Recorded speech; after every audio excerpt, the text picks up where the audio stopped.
is a presentation of Sertoba Media and Comey Media, Incorporated.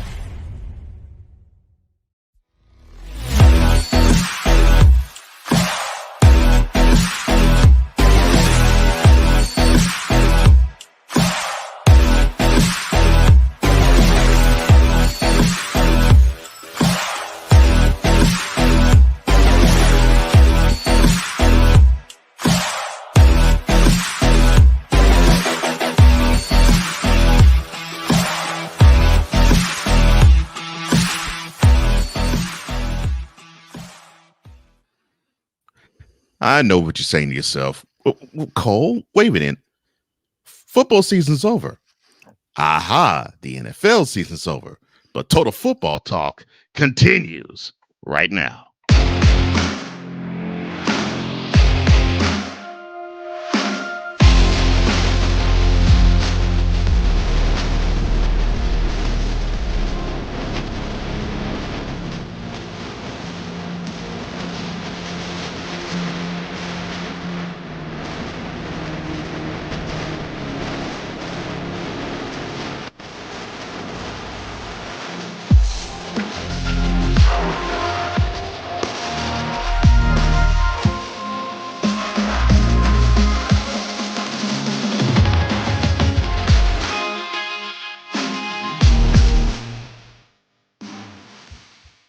Welcome to Total Football Talk. Hard-hitting, grind, action, news, and fun, just the way you like it. I am one of the co-hosts of this program, Cole Johnson, a.k.a. the Mad Scientist and EP Extraordinaire, and I am joined, as always, by the other co-hosts of this program, Mr. Commander's Grind Report, Mr. Inter Sports Debate.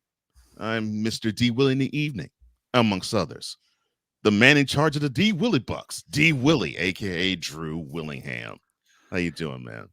I'm doing great out here today, brother. Glad to be back with you here on this other Tuesday for episode 25 of Total Football Talk.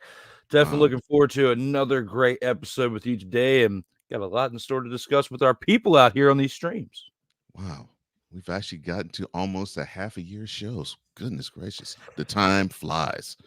Wow. It doesn't feel like it's been this amount of time, but that's what happens when you're having fun. Yeah. And speaking of having fun, I think we're going to have real fun. Our brother Ike has returned. What is up, my man? He says, good morning, my homies. Yeah, with the M-U-H. I like the spelling there, Ike. Welcome back this morning there, my man. It's good to see you. And Mickey, always a regular contributor to the show, says, good morning, Drew and Cole. He also says the same thing to you, Ike. And I hope you enjoy how we're going to do this. We're going to start with the opening drive.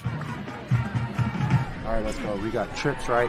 At 42, 989. On two. Ready? Ready. Now, I know this is normally when we would recap the action that took place, whichever day they played, either that past Monday, that past Thursday, that past Saturday, or that past Sunday. However, since there's no games to review, we're going to have seasons to review for the next 4 weeks. And so what we're going to do is we're going to take two divisions and give them grades for this, the next, the following, and the next 4 weeks on the next Total Football Talk episodes on the opening drive. And on tap for this show, we're going to give grades to the AFC East and the NFC East. So we're going to begin with the AFC East and the New England Patriots. Now, all right, so they ended their season 4-13. They came into the season not really all that promising, and thoughts were of a rift between Robert Kraft and Bill Belichick, and it ended up happening as they split after the season was over, after a 24-year marriage of sorts, and they brought in Jared Mayo, who signed as an agreement he was going to replace Bill Belichick as head coach once it was going to happen, and 10 years later it did. But unfortunately, on the field, they suffered a Mac Jones regression. They suffered Bailey Zappi looking no better than he did the year before. And for the first time since 2015, they took, let me see if I can find the right way to describe this. Oh, yeah. For the first time in 8 years, they took an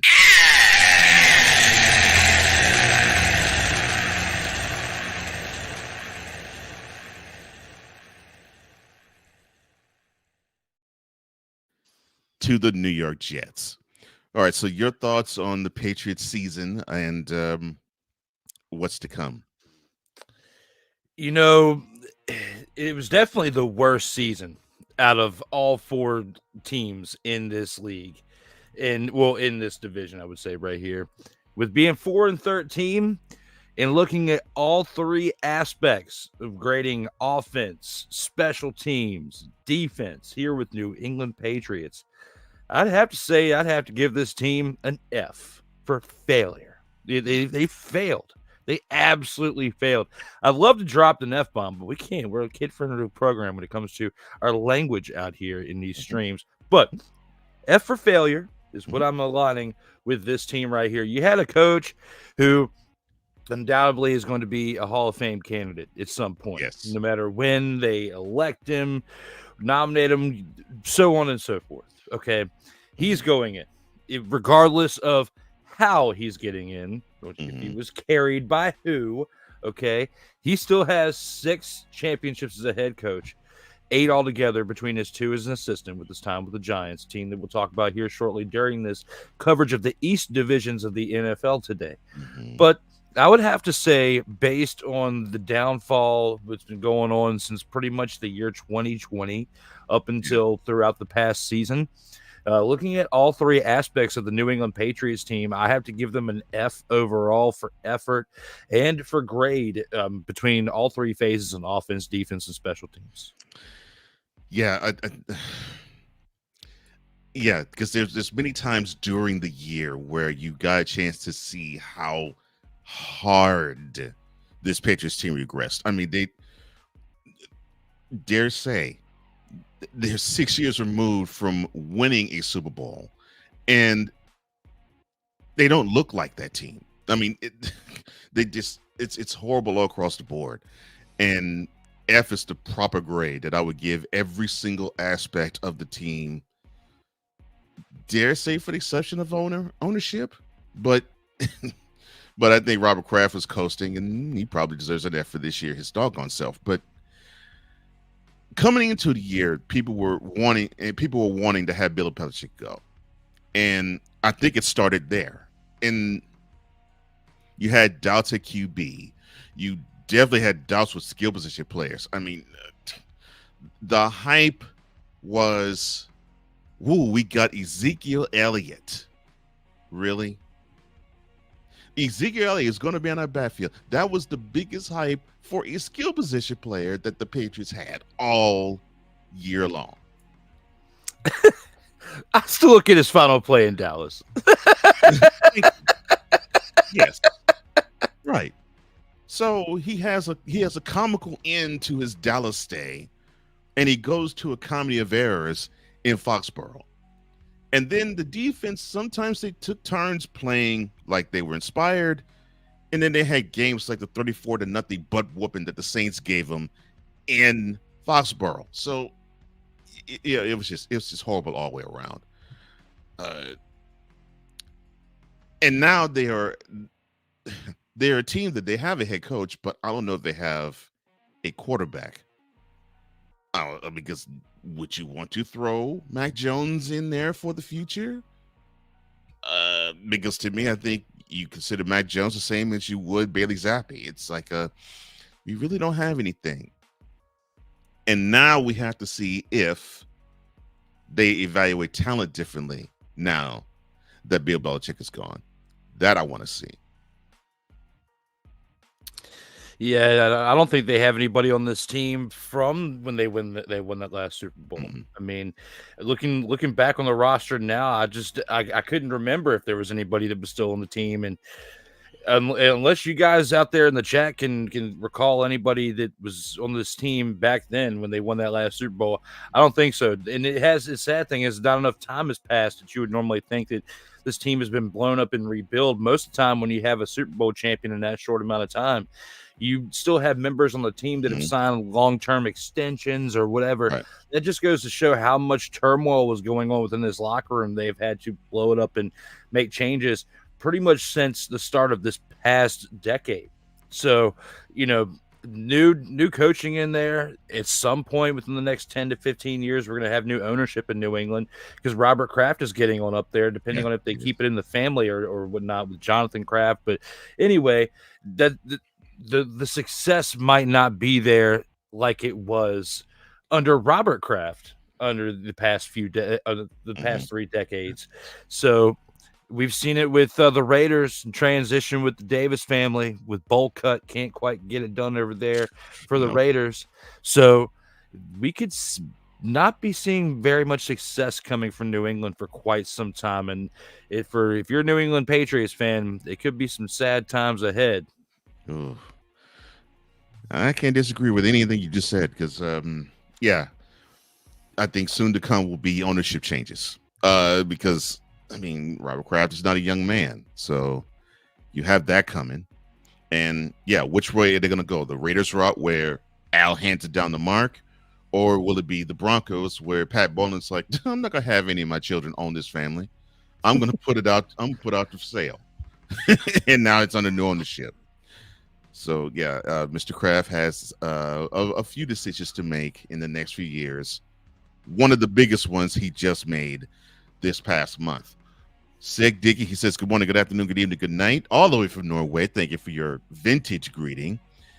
He says, let's not forget how the Patriots organization is quite cheap when it comes to contract negotiations.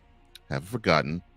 I think that was also made even more possible by how penny pinching the general manager was. And of course, the general manager was the head coach as well, that being Mr. Belichick. But yes, the guy who signs the checks had to sign off on that too.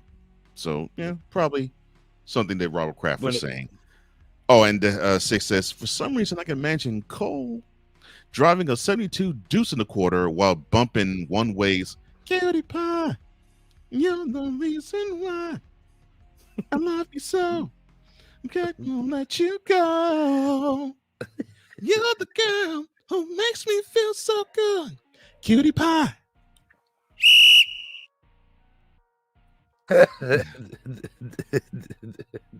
Oh Lord, why did you have to bring that song into my purview, Sick? I wasn't even thinking about that song until you mentioned it. Between the ad reads and then this, Sick is going to bring some randomness at some point during the program. Yeah, you're right about that. Now, going down I-95 a bit from the Boston area to Jersey or New York. We're going to revisit there, of course, later on in the hour. The Jets, they finished the season 7-10. It's the same record as 2022. They finished 7-10 this past year too. Breece Hall was the only bright spot really on the team, as head coach Robert Saleh had no idea what to really do with the franchise once Aaron Rodgers went down 4 games into their season. And it just derailed the rest of it. Oh, but then there was some continuity. I mean, we saw the same old Zach Wilson. Oh, that's not a good thing. Your thoughts on the Jets? I will not be going as hard on them as I did with the New England Patriots, but I will also be harder on them than I would say some other teams then they will be grading at some point within the next couple weeks. When it comes to the New York Jets, 7-10, not really an improvement from the year before. And you also got to look under center, like you said, who they had at quarterback was Zach Wilson. 4 plays into the season, Aaron Rodgers goes down, and it's not like with Kirk Cousins and the Vikings. He had played long enough to where even though they had 3 other quarterbacks play throughout the season, they still had a chance at the end of the year because Kirk Cousins was there long enough to get them enough wins to keep them relative, because they were hot when he got hurt. That's the sad part. And they were heating up when he got hurt. Right. Jets had no opportunity to heat up because they couldn't even get past the first drive of the NFL season with Rodgers. So when I think about all that and, the past team that we were just talking about, the fact that they lost to the Jets for the first time in 8 years, being the Patriots team we just covered, right? You got to look at the coaching from Robert Saleh here. I mean, you had a dumpster Pelican at quarterback with Zach Wilson, but the coaching, and he did well, and primarily on defense. The defense is what carried them to those 7 wins. And back in the day, 7-9 was a little bit more respectable than what 7-10 now is.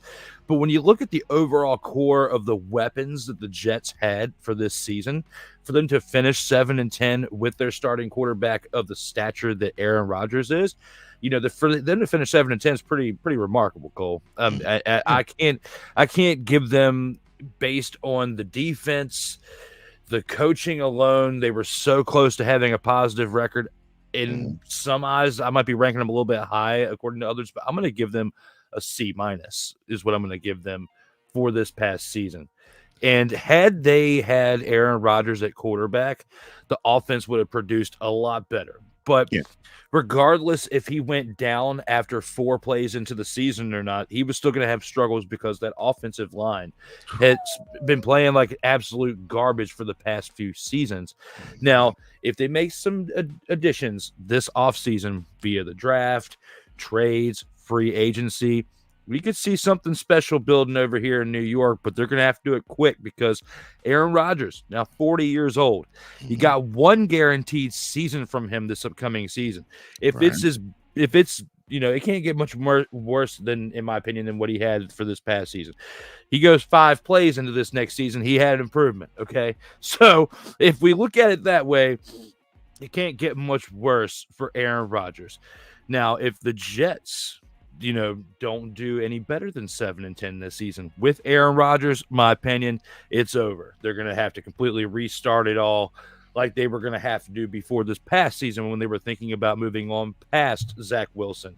So right here, based on the defense, very similar to what we got over there in Cleveland, where the defense carried them to the playoff position that they got to this past season with a quarterback that just came off the couch.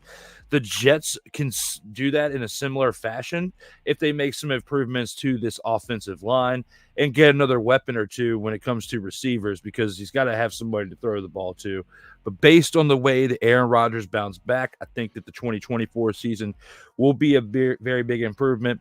But based on the way the defense and some of what special teams did for the New York Jets, I'm going to go ahead and give them a C- for the 2023 season. Yeah, I actually have to give them. That's a really good grade, because I was thinking, if you take it at face value, you would say it's probably a D. But you have to understand that this team played as if they were going to have Aaron Rodgers for the season going into it, and then starting the very second possession of the year for the offense for the Jets, it wasn't him, and it wasn't going to be him the rest of the year. So they were basically in mash and recovery mode, and considering all of that considered, yes, I do agree with you. Saleh has his hand on the defense. Of course, that's his specialty. And there was some down times to how his defense played, but for the most part, his defense was up to the challenge. It was just that the offense just didn't know what to do. Other than probably run Breece Hall at certain moments, they really didn't know. I mean, they trotted out different quarterbacks outside of Zach Wilson, and it just still didn't happen for them. But credit to the Jets. They fought hard, they fought valiantly. And I'll say this, though, and I don't really wish injury on anybody, even Aaron Rodgers. I don't wish injury on him at all. But if one thing was to be positive from his injury, it would be they got a chance to see, wow, this offensive line that we were going into 2023 with, not quite so good. Maybe we need to retool it and get better for the next year when Rodgers comes back. So if there's going to be any silver lining for that season, I would say that is your silver lining. Hopefully it will be, and we'll get a chance to see a better team under the leadership of Aaron Rodgers. But who knows? And I think that Dalvin Cook going to the Ravens actually helped me give them a little bit better of a grade, because had we talked about this 4 to 6 weeks ago, I probably would have given them a little bit of a harder time because of the fact that they actually did have Dalvin Cook and Breece Hall. But then when I think about it all, based on the fact of how Aaron Rodgers got hurt and they couldn't get that running game going, it all stems from that offensive line. It's something that we've known about going into this past season. So I'm not going to punish the running game based on that. Like, you had talent back there, but I'm going to chalk that up based on had they had improved the offensive line in this past offseason. I think that we would have seen better results from that. Dalvin Cook would still be a New York Jet, and they would probably be at least 8-9, if not 9-8. With all that being said, and Aaron Rodgers probably wouldn't have gotten hurt to begin with. I agree. 100% agree with that. Mickey says, please stop the singing, Cole, please. What? That means you want me to sing more. Thank you, Mickey. I appreciate that. Ike says, let him sing. Thank you, Ike. Yeah, even with what Ike said, I got to throw a little bit of... Yeah. Let him sing. Thank you. 6 says, what's a show without Cole singing a few bars? Oh, well, thank you, sir.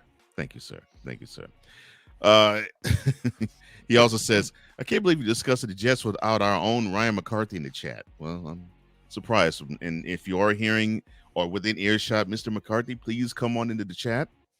We had wonderful things to say about your Jets. And I even tried not to throw Aaron Rodgers under the bus while doing so. See, so I was on my good behavior. It's nicer than another team we'll be talking about here in a little bit. Oh, you darn right. Say Diggy says, this review of the New York Jets is brought to you by Bum Leg Orthopedic, brand new ankle brace and ankle boot. The only thing keeping Aaron Rodgers' hopes alive for next season. That's Bum Leg Orthopedics, folks. Oh, my leg, oh, my leg, oh, my leg, oh, my leg. How you doing, my man, Vicola? Or V like a 3 or Victor Lockie says, good morning, TFT tribe, especially to the EP of all EPs, Cole Johnson, and the big game hunter of Dustin Pelicans worldwide, Sensei Drew Willingham. I bow to you, gentlemen, and we bow to you too, sir. It is good to see the Ed McMahon of the Snowman in the Morning program come on. It's good to see you. Good to see all of you. And yeah, I totally agree. I think if they can retool that offensive line, I think the Jets will be better off because they do have decent pieces at wide receiver. I mean, you had Alan Lazard, and you had, I don't know where they found Randall Cobb. I thought he was about to retire. And of course, you had the previous, not this year, but last year's Rookie of the Year in Garrett Wilson. So they have pieces. Now they may need to find maybe a couple more pieces to round out the skill position players and build that offensive line because the defense is fine. I don't think they have to really do anything defensively. And the sad thing was, I at least will have to throw some more shade at them. Like, you had McCole Hardman who just caught a Super Bowl winning touchdown, and you couldn't utilize him, like the Chiefs do. It just goes to show that there are certain systems that certain guys fall into, and he definitely fits well with Andy Reid and the Chiefs system over there. So if McCole Hardman's smart, he'll re-sign with the Chiefs for this upcoming season to try to three-peat. But when it comes to the Jets, you at least had that weapon at your disposal, along with Dalvin Cook. And I think that's a bigger blow to not work out than Dalvin Cook, to be honest, because of what happened after you let him go. Because both of them went to two good teams that happened to face off against each other for the AFC Championship to go to the Super Bowl. And one of them happened to be the difference maker in the Super Bowl. So, one of them made the game-winning play in it. So, relatively, I would say relatively quiet throughout the majority of that game. But when it mattered the most, he made the biggest catch of the day and his career in Super Bowl 58.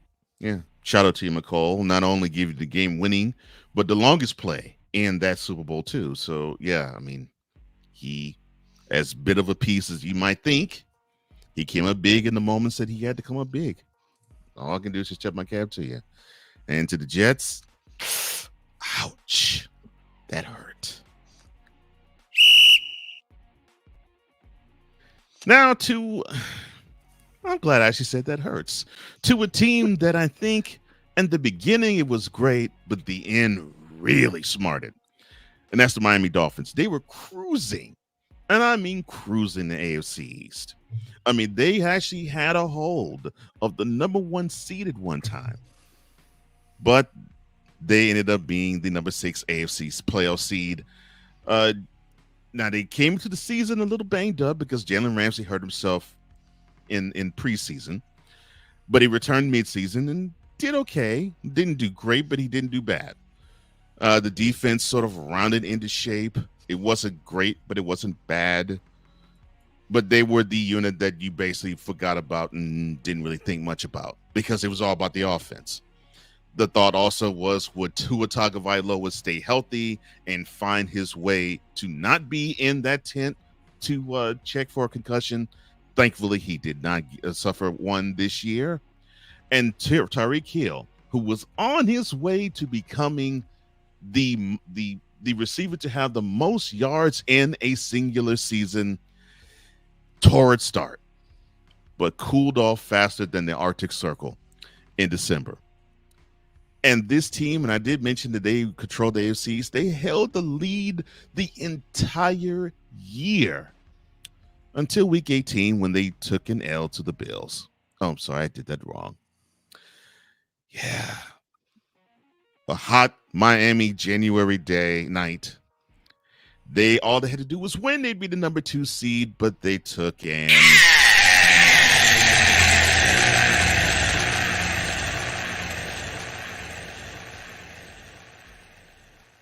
and then they took another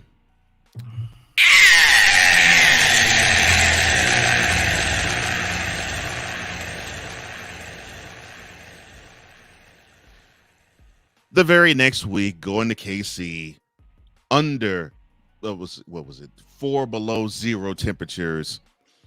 And of course, they just got finished playing a game the week before where it was 70 degrees. But yes, a frigid temperature game for them.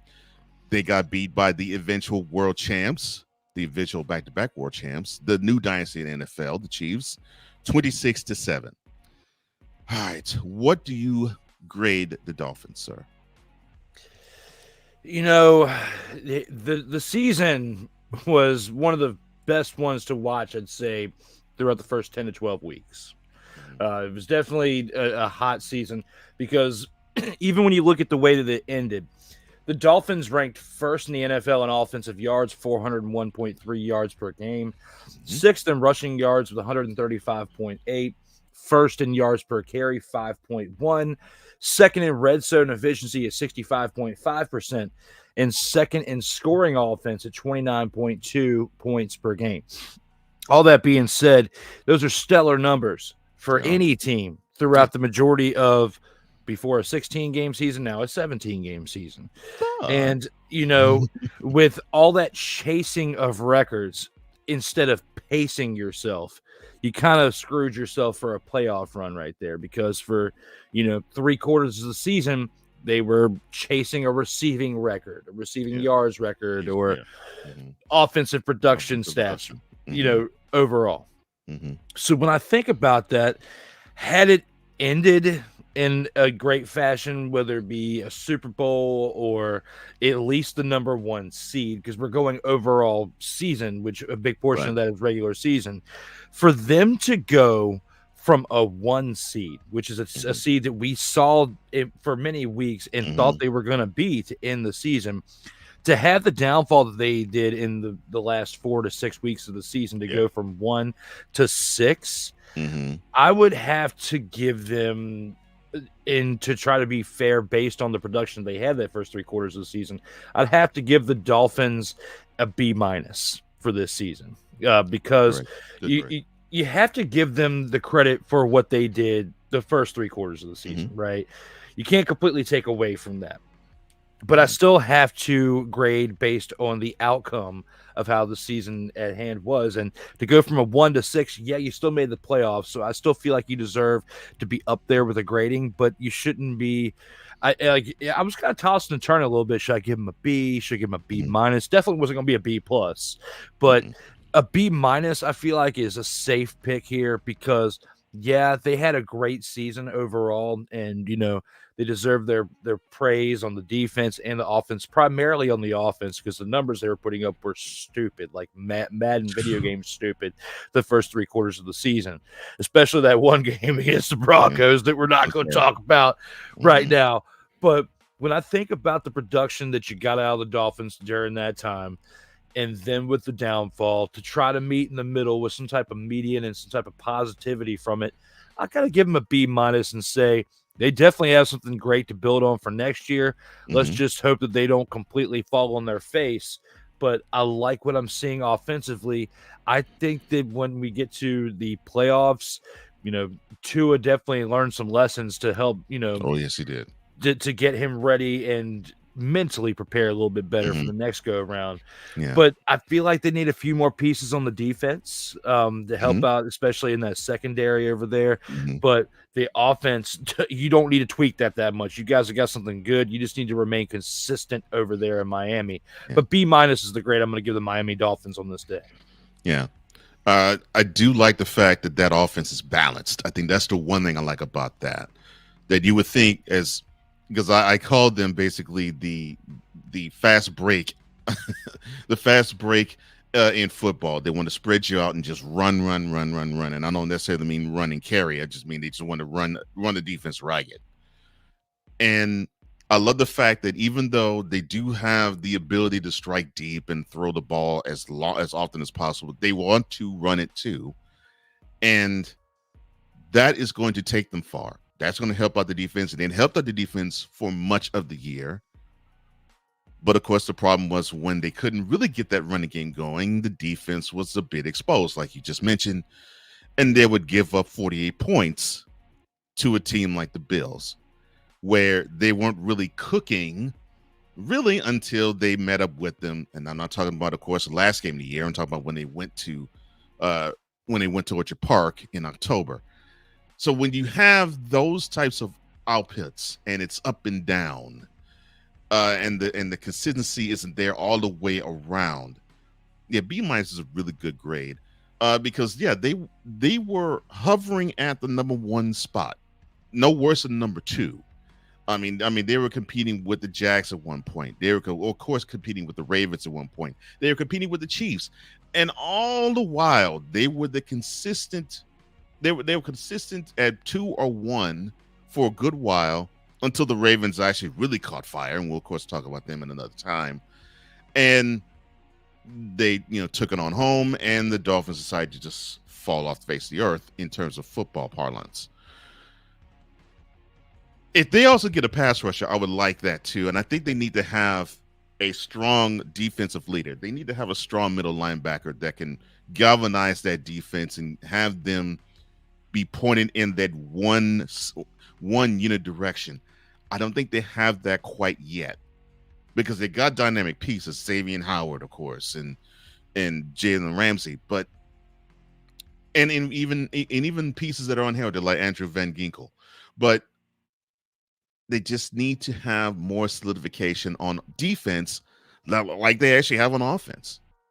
And if they were to have that, I think the Dolphins will be something to handle, and they might make South Beach happy like it were 40 years ago when they last went to the Super Bowl. Who knows? But B- is a really good grade. I think that's on point with the Dolphins this year. It's unfortunate. Had they remained consistent, and I would have given them a little bit of a better grade, because you and I were having fun covering that team for that during that stretch. I mean, talking about the video game numbers, especially about how Russell Wilson or Sean Payton should be axed after that huge deficit that they faced early on in the season.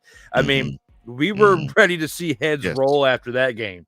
So looking back on how much impact that game, let alone had on both teams throughout the rest of the season, I mean, it kind of, in a way, elevated the Broncos to play better from that point forward. We never saw them or another team lose in that fashion again for the rest of the season. But then I feel like it might have made the heads get a little bit too big on the Dolphins players, to where by the end of the season they got humbled a little bit. Of course, Tyreek Hill got what was it? His ankle got banged up or something. Yeah. Yeah, I couldn't remember exactly, like, it was his ankle, and then, he was out for a little bit, so of course he couldn't get the record, so then they had to play a little bit smarter. You kinda limped into the playoffs being the Miami Dolphins. Literally. And with McDaniel being a young coach, you learn some lessons in this season. Yeah, it's fun to put up 70 points in a game. It's fun to go record chasing, but the biggest thing you need to be chasing is rings. Rings. Yeah. Could not say it better. In fact, that's the chair in the sunny with that one.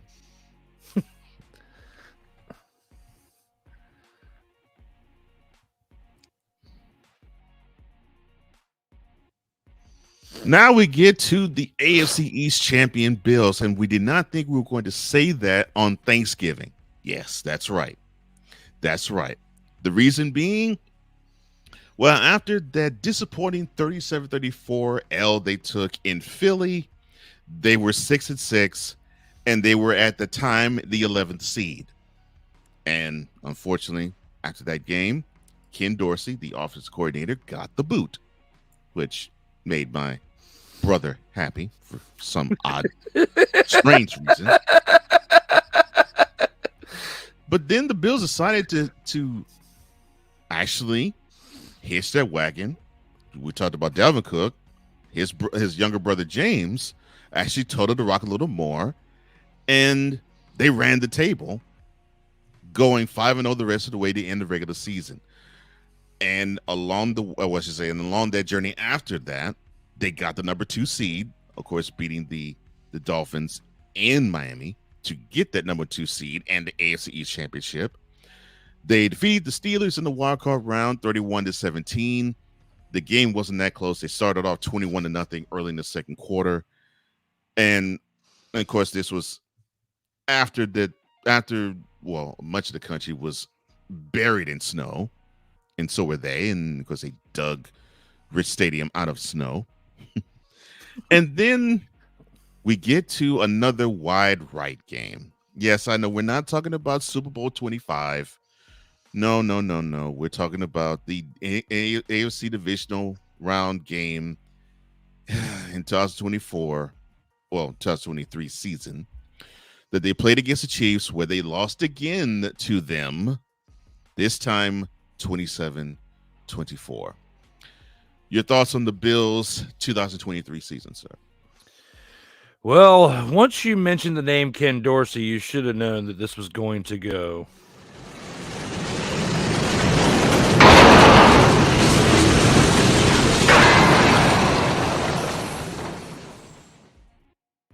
As it did for them, leading up to the point when they released him or relieved him of his duties because of how terrible of a quarterback he was early on in his career, becoming a coach and then doing the things that he did over in Buffalo. Now, he wasn't a complete dumpster Pelican coach, okay, but they were playing like dumpster Pelicans, as you said in that moment, that they were the 11th ranked team in the NFL, a team with a ranking that's way too low for their standards based on what they have for talent at the wide receiver 1 position, at the QB 1 position, hell, at the running back 1 position. They've got weapons over there on the offensive side of the football. Now, defensively, I would say they have some strong weapons too. You got to look at what Von Miller has done in his tenure throughout his career and the leadership role that he can provide over there on the defensive side. But, looking at how things were the first half of the season, they were struggling. I don't know if it was a chemistry thing with Ken Dorsey, because once he was out of there, they must have heard what I was saying, because it's like you said, I may have had some infatuation with the release and the relieving of duties for one Ken Dorsey. But look at what they did from that point forward. Yeah. They went from the 11th seed, Cole, which is not a seed in the NFL, but they went from an 11th ranked in the NFL to the number 2 seed in the AFC. So obviously getting rid of the dumpster Pelican of quarterback coaching, Ken Dorsey, the offensive coordinator, non-genius Ken Dorsey, you improved your team to where you could go and be the 2nd seed of the AFC. Now, did you go, but so far, it seemed like it was close, but it was yet so far away for the Bills. Once they got to the playoffs, okay? Yes, DeMar Hamlin was a great turnaround story with what happened last year. Nothing but well wishes there. Glad that he was able to get back on the field, but also very glad they didn't give him the Comeback Player of the Year award because he didn't play. He didn't hardly play. So some people have been throwing jabs out there saying, "Oh, he should have got it because he was faced near death and then came on back down the field." Yeah, but he was there for some special teams plays and sniffed a few plays on defense. Didn't really actually have a huge impact to the team like Joe Flacco did as the Comeback Player of the Year, because he actually got in there and made a difference towards whether they won or lost in the game. So, and primarily won. He won more games than lost when it came to Joe Flacco. So you got to give the man his flowers for what he did. Now, back here with the Buffalo Bills, thinking on their grade, it would have been considerably lower at the time that I went on my rant about Ken Dorsey during Total Football Talk back when he was relieved of his duties during the season. But based on the fact that they went from the 11th seed at that time, like you said, to the number 2 seed, having the bounce back time from when they were taking those.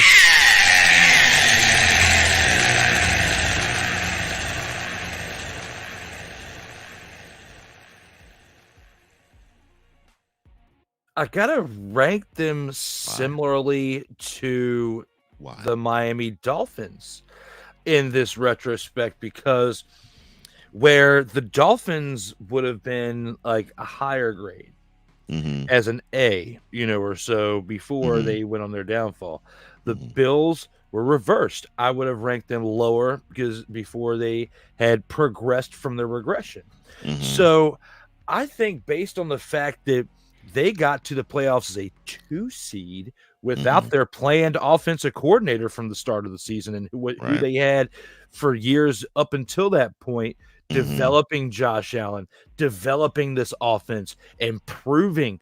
I'm going to give the Buffalo Bills a grade of a B- to go from an 11th seed to the 2 seed in the AFC and of the AFC East, especially to be a dog in the AFC East when you had other teams looming over you from years past. I'm gonna give it to the Buffalo Bills this year as a B-. Okay, B-. I'll give them a B. If it was possible that I can give them like half a minus, I would do that. I'd give them a B, but I'd give them the lowest B that I could possibly give them. That's not a B-. Because I am not the biggest Sean McDermott fan. I really do believe, for those who don't know, he's the head coach of the team. But for some reason, they don't, the players, don't seem to really be galvanized with this guy. He may know the X's and O's. I won't say he's the bright defensive mind. He has some solid defensive acumen to him, but I just don't think this guy is the leader of men, so to speak. And I really believe you have this team that they're getting by on their talent. And I don't know if they are a collective unit. And the reason why I say that is, of course, you got Stephon Diggs, who was taking shots at the team during last offseason.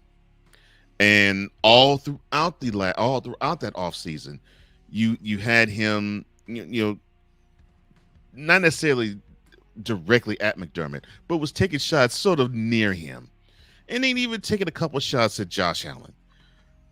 And then on top of it, in the regular season, and we'll talk about him in a minute, in the midst of him, I guess, wanting to get entertainment, Trayvon, his younger brother, said something to the effect that you wonder why, I'm just paraphrasing, you wonder why number 14 of the Bills is unhappy. So you have that within your team, this turmoil, this chaos that's on your team. And credit Josh Allen trying to steady the ship, but unfortunately, higher than him is not steady enough. And I think we saw that. Defensively, they have great pieces. Offensively, they have great pieces, but I don't feel continuity with them. And it's unfortunate with a team that talented, that's what they need, and they seem to lack a lot of it. And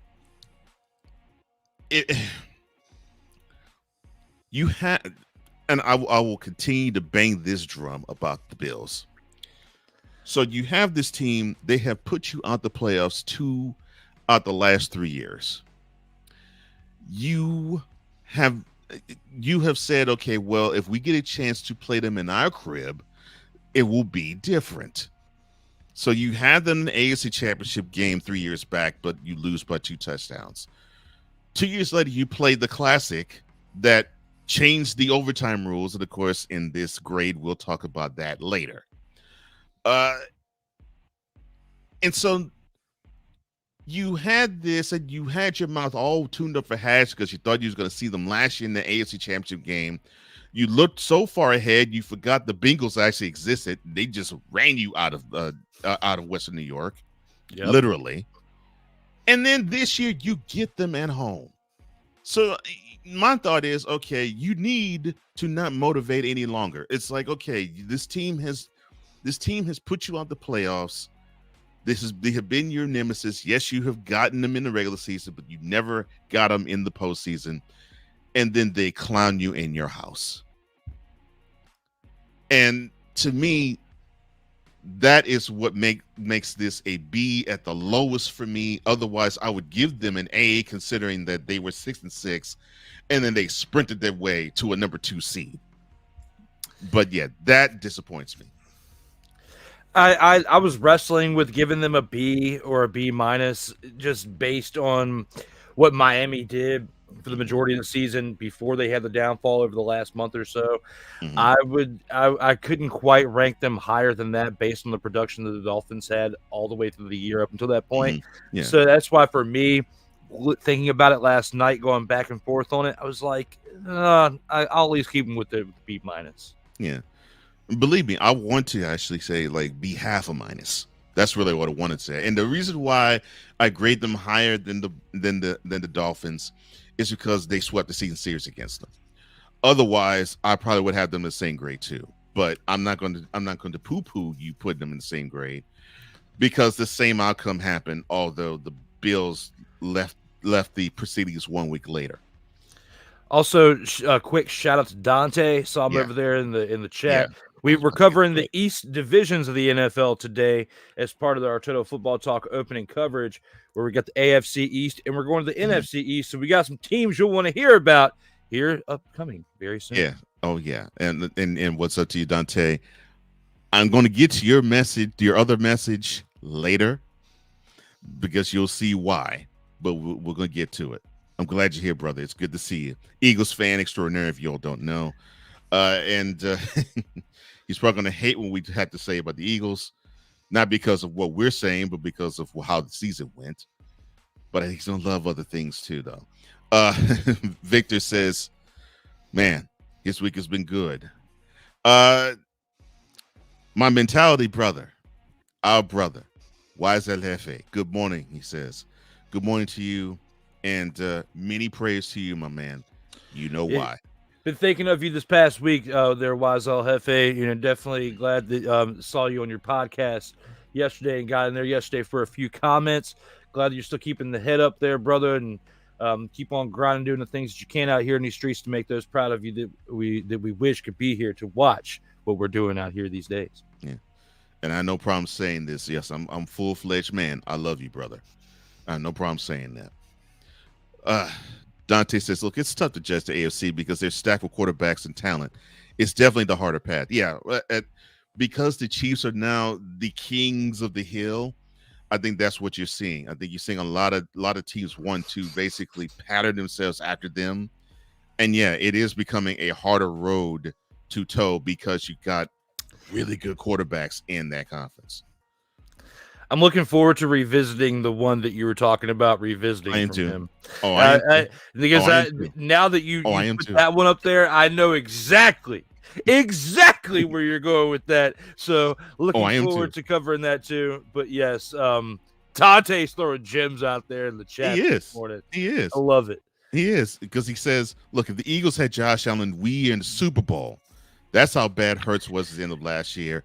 We're going to touch on that in a few minutes. But the AFC East, look, as a whole, I'd probably give that division maybe a C.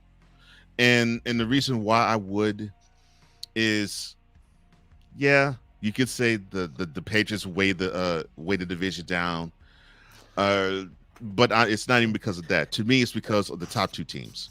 Yep. The Dolphins and the Bills both. Well, the Bills had high expectations coming into the season. The Dolphins, they drummed up high expectations during the season, and I think they both were underwhelming at the end of it. Otherwise, yeah, it was a competitive season just between those two, and of course the Jets. It was supposed to be better for them, but of course the Aaron Rodgers injury messed all of that up. I 1000% agree with you, because based on that ranking, had a team within this division gone further in the playoffs, yes, and we could rank it higher. But based on the fact that both of these teams got eliminated fairly early in the playoffs, I 1000% agree with your ranking here for the overall division. Because to have a team like the Dolphins where they were throughout the entire season and you get ousted the way that you did, and then of course the Bills, with where they were at throughout the year, lucky to get to a 2 seed, but still they still have great talent over there. I would have expected them to be a little bit further along.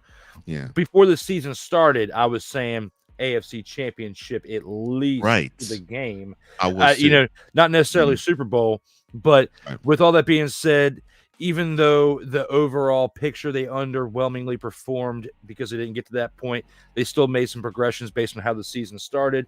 And then the Dolphins did the whole 180. So because of the up and down roller coasterness, I'd have to say you were spot on with your pick right there for the division. Appreciate that.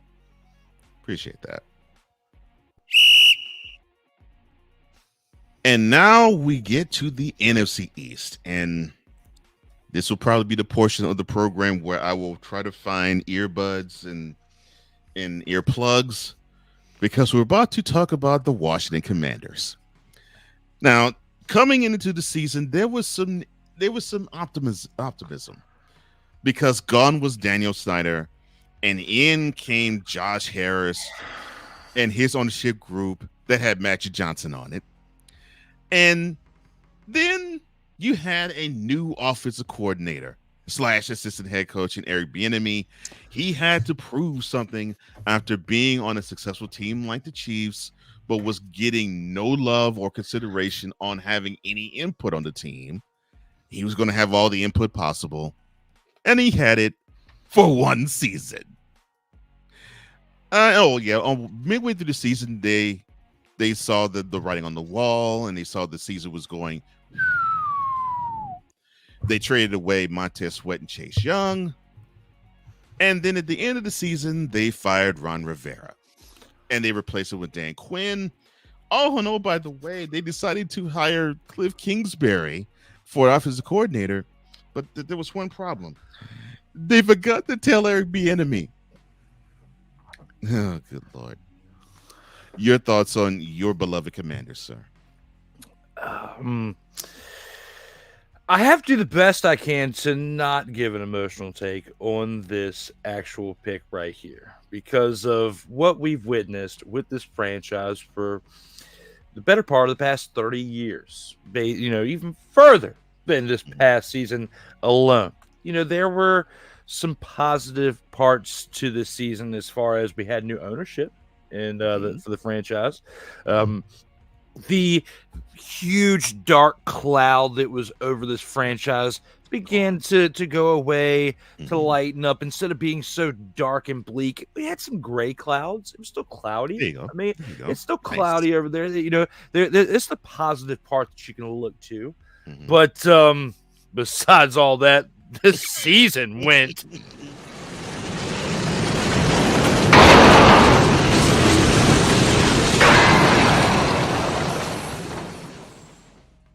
When you look at it overall as a whole, did you improve from 2022 to 2023? Absolutely not. Yeah.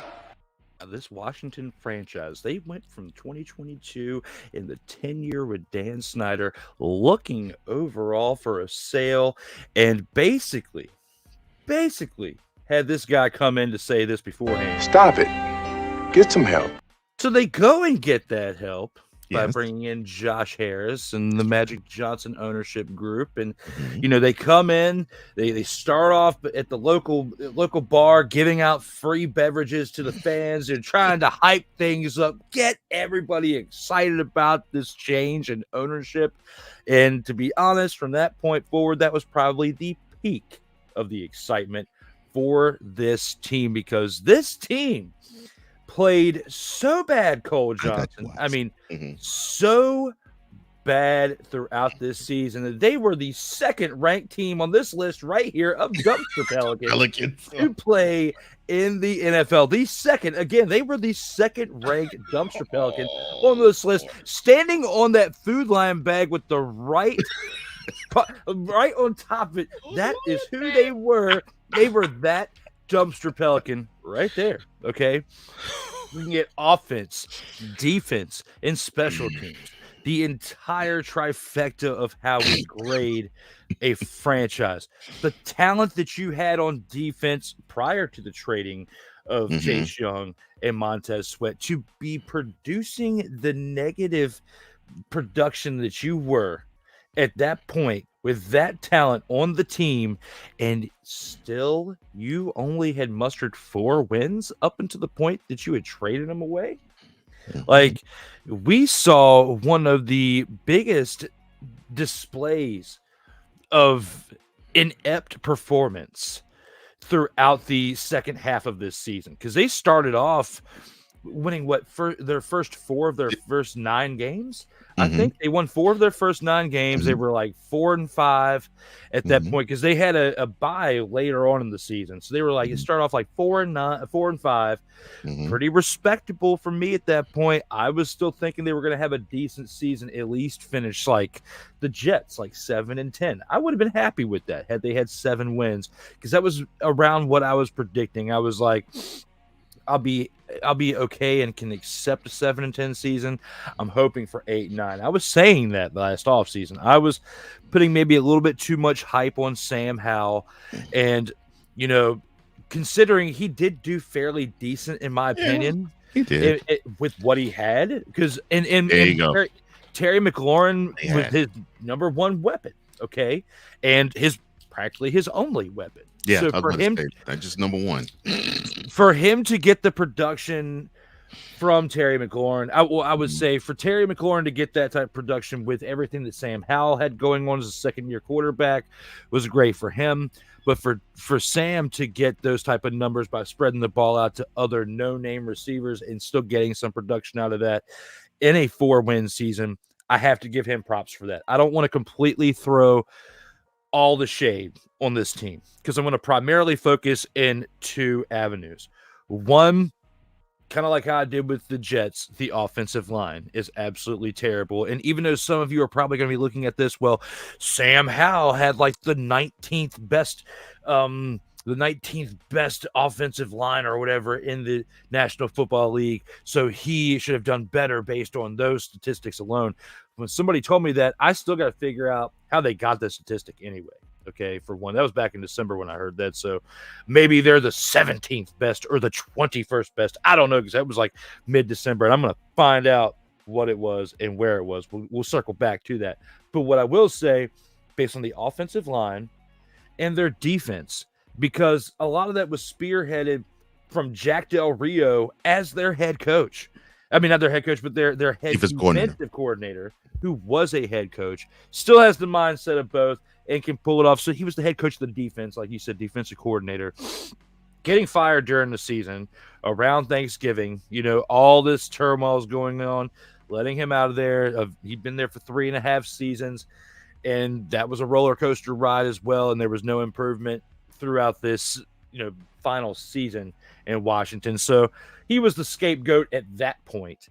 So looking at the offensive line, looking at the defense as a whole, especially how strong that defensive line should be based on having Sweat and Chase Young. And, Chase Young kind of got exposed a little bit throughout his tenure with the 49ers of maybe he was worth that 3rd round pick, when it came to the value of that. But they got cheated when it came to Montez Sweat based on the fact they gave him up for a 2nd round pick and what he did for the remainder of the season in Chicago. Also getting a much deserved contract extension because of what he did. He was the sack leader for both the Commanders and the Bears for this season. So giving him his flowers while we can. And, they would probably have a worse ranking from me had he not been on the team this year. So because of Montez Sweat's impact on those 4 wins, because I don't think the Commanders would have won those 4 wins without Montez Sweat. Looking back on that as a whole, I can't rank them as bad as the Patriots, even though technically on paper they have the same record. I think the Commanders had some more positive moments throughout the 2023 season than the Patriots did. It was like I could stand watching games for the Commanders throughout the first 4 to 6 to 7 to 8 weeks. I watched all of them, but I could actually stand to watch the first 2 months of games because at least they were in it when they were losing. I think the one game they got really treated like dumpster Pelicans was against the Cardinals when Dobbs was still there. So when I look back on it and grade it the way that I think about everything as a whole, like I just said, offense, defense, special teams, the fact of the production they got out of Montez Sweat while he was still there in those 4 wins, I'm going to give him a D. Not a D+, not a D-, and not an F like I did with the Patriots. I'm going to give them a D because I feel like with the right moves this offseason, they have the potential. I'm not saying they're going to, because every time I say that they're going to, I get shot in the foot. But I'm going to say they have the potential to turn this thing around really quickly. And for reasons that we'll talk about later in the show with other things that we have on tap for our topics, because, looking at what Cliff Kingsbury, in all that stuff it's going to make differences in this team right here. You got a new offensive coordinator. You ousted Eric Bienemy. Eric Bienemy acted like he didn't really care about it, but at the same time, when it comes to being the new changes for this season, we're talking about 2023. 2024 is going to have some bright spots and some bright potential for it. But looking at 2023, I can't grade the Commanders as low as the Patriots because I feel like, and this isn't just as a fan of the team, I feel like there's more hope for that franchise now than the Patriots based on when they were at their low points of 2023. I still didn't look at them as low as I did the Patriots when it came to the Commanders versus the Patriots. They may have a better draft pick for this draft, but in my opinion, they had a better season than the Patriots did. Well, I'll give them a D-. It was going to be a D until they decided to bungle how they did not tell Bienemy that he no longer was the head OC and the assistant head coach, that he had to find out through the media that he was being replaced.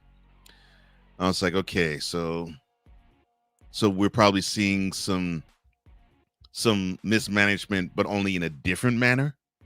And I'm not saying, I'm saying this as a question mark, not an exclamation point, because we saw mismanagement all over the place with Daniel Snyder. That's a straight up exclamation point with him. I'm hoping that it's not the case with the Josh Allen-led group. I mean, Josh Harris-led group. And I think it won't be because you got Magic Johnson on it. But they are better than the Patriots simply because you have hope in Sam Howell. Yes, I know he sort of wet the bed in December, but you normally would if your season just goes into the tank because you don't fight as hard, you don't fight as much, and I mean that happens. And still he's young, still he's growing, and he's going to take his lumps. But I have a lot more hope for Sam Howell to be productive in NFL than I do Bailey Zappi and Mac Jones. And just from that aspect and standpoint alone, the Commander season was far better than the Patriots. But yes, I know both finished at 4-13. I like that building block right there. Now they just need to build around them. And yes, you need to have something more than Terry McLaurin getting you 1,000 yards week 18. I'm not saying that he's bad. He's actually a good piece you could build around too. You just need other pieces. And you can't have that offensive line coming in the next year. You can't. I'm sorry. You just can't do that. And you got to be wise with the picks that you got for Sweat and Young, because you got to get pieces on defense too now.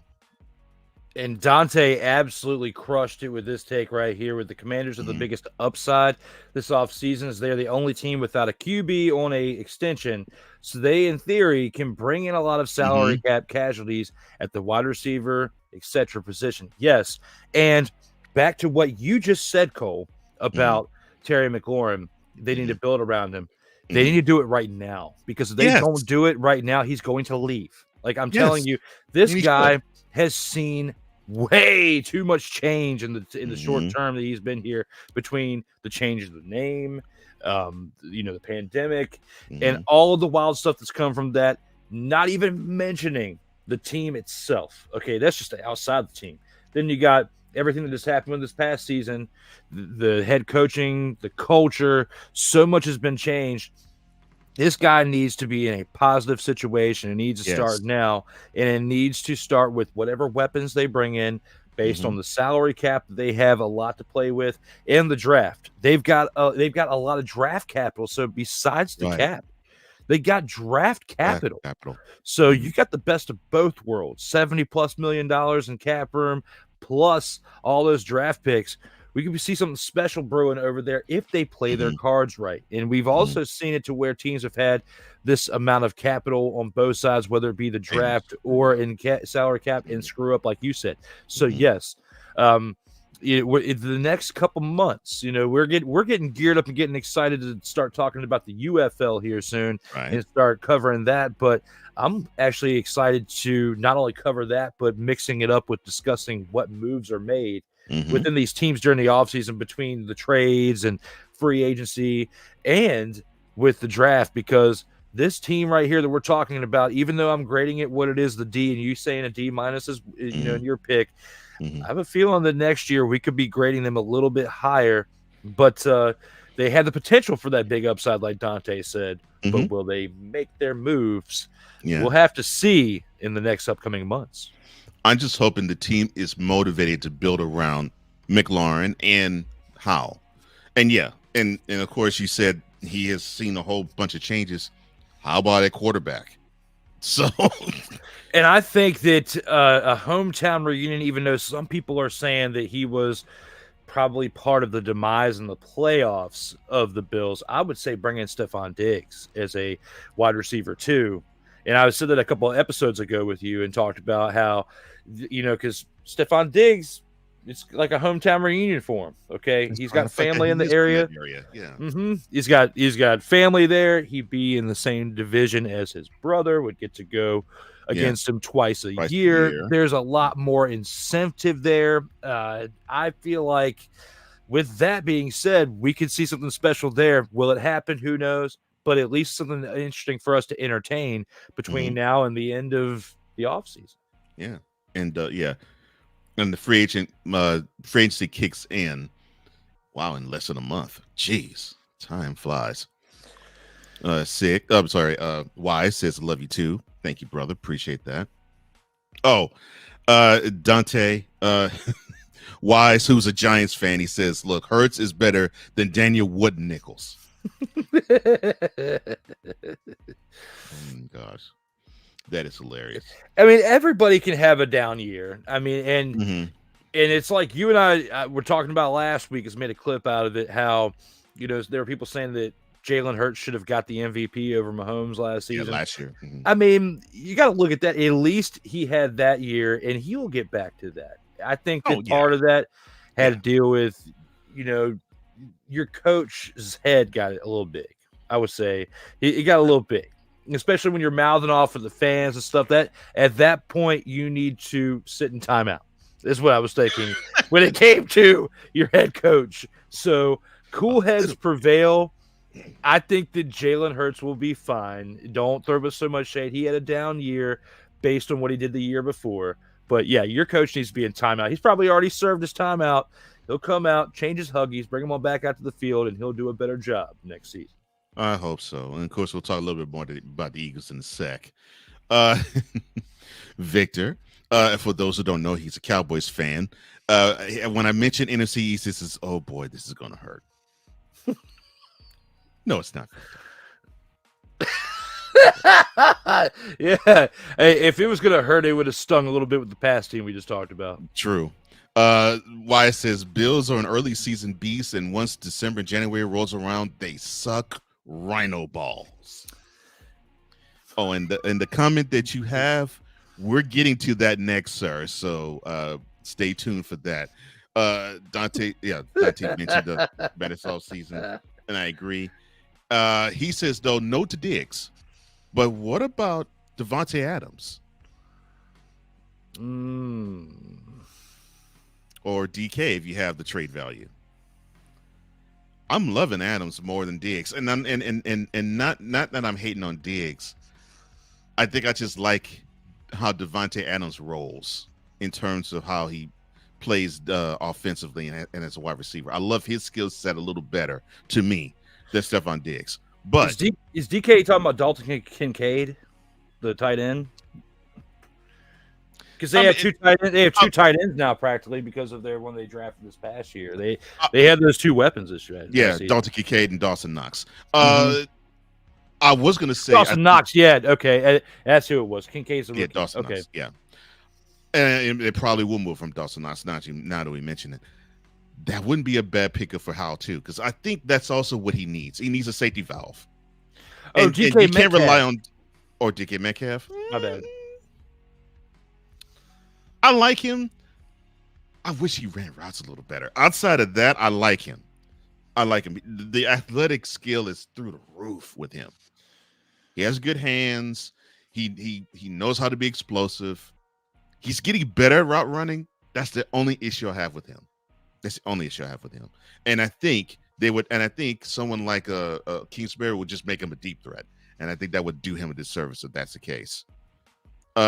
Victor says the Eagles are hurt by some bad play calls and the misuse of DeAndre Swift. Oh, we're going to touch on that too. If they ran the ball a bit better, they would have probably made it back to the NFC Championship games. Heck, if they ran it, they would have ran it back to Super Bowl if that was the case. But Dante, warning, long comments coming from a very angry Eagles fan. Oh yeah, I'm sure, but we're not going to talk about the Eagles just yet, because we're going to get to the Giants. And they finished their year 6-11.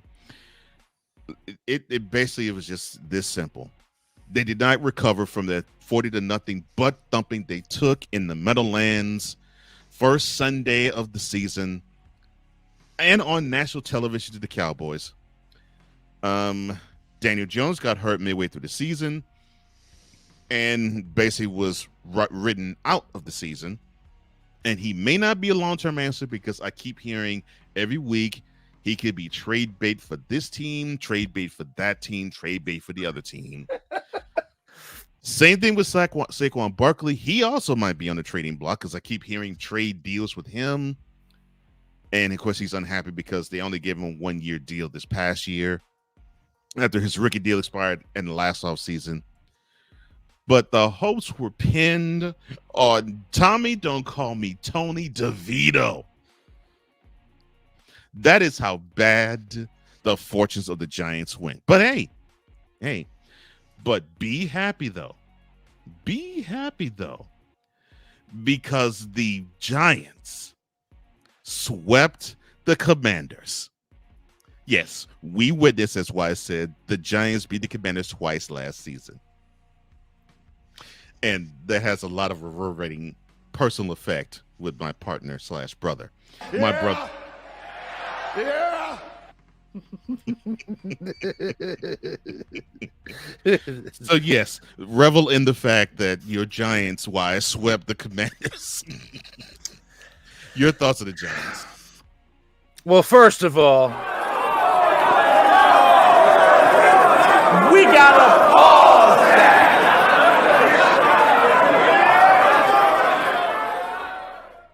Let's slow it down a little bit, Cole Johnson. Let's slow it down a little bit on this morning. Because you are preparing wise to unleash holy hell this morning on this Tuesday, okay?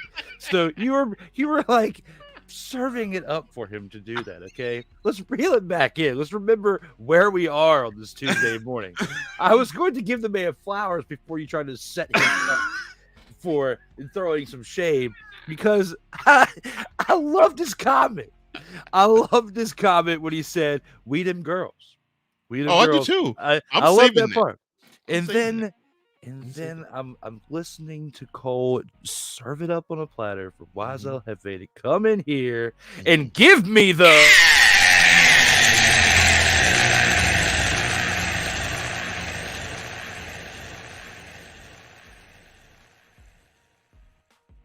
for Ike and Wise and all of you out there who are New York Giants fans. Let me talk to you. With this, I'm going to go a little bit easier on your team because, one, you did beat the Commanders twice this past season. I'll at least give you that and throw this at you at the same time. Acknowledge me. I will acknowledge you for beating the Commanders twice this past season. I will also acknowledge my take of my prediction where I said you were going to go 1-7. Okay. However, I was only 2 games off. You're not much better. You were still 1-5 to start the season. So you can take your cookies and milk and go sit in the corner and eat them and with the crumbs all over your face and get excited. Okay. Because 1-5 start the season. Not that great. Not that great at all. And you what is trying to say? Oh, we beat the Commanders twice. That's like going and dropping a deuce and not wiping. Okay. That's just as bad. So when you think about that, you cannot get but so excited about how your team did this past season. You guys finished 6-11. Now, of course, you could say, "Oh yeah, that's better than 4-13," because your 2 wins that got you elevated above that 4-13 team came against that team. Yes. So, congratulations for getting 6 victories over your team that you beat twice as 4. Okay, congratulations. I'm proud of you. I am really proud of you. And also really proud of you that you don't have this song either.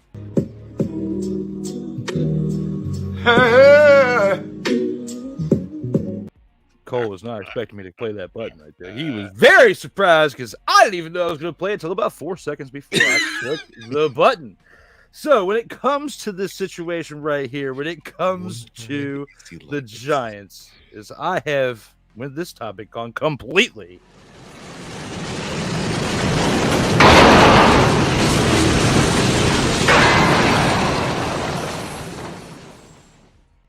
There's nothing. There's nothing about this team that really speaks enough volumes for me to point the finger at somebody and say, "You're fired." Because we have already discussed that situation with other teams previously in this take for the opening drive. The reason why you got the 6 victories was because of your coaching. You have a great head coach there. I believe in David. Oh, yeah. Brian Daboll's awesome. I would love to have him over there in Washington, but of course, we can't pry him over there from the rivals, so we'll just watch you have greatness over there in New York. But when it comes to this situation right here, when it comes to giving a grade on this team, based on my predictions for the 1-7 start and the fact that they were able to muster up 6 wins, I think the way that they ended the season, I have to be a little bit more fair to them than of my previous team that we just talked about. Like, I gave the Commanders a D. You gave them a D minus. 2 wins more doesn't really garner but so much more of a grade. And I don't feel like they deserve a C, though. I'm gonna rank them as a D plus. I was thinking more so along the lines of a C- at first because of their coaching, because they wouldn't have had 6 wins with any other coach in the league because they need a lot more weapons on that team.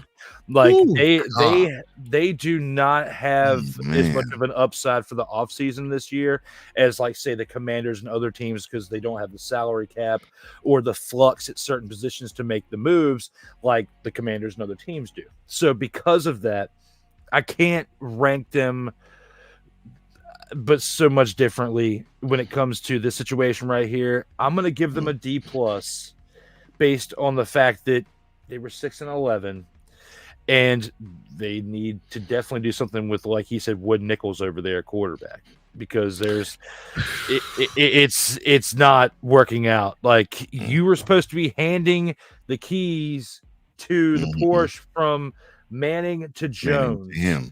In 2019, that was all we heard about when Eli wasn't good enough.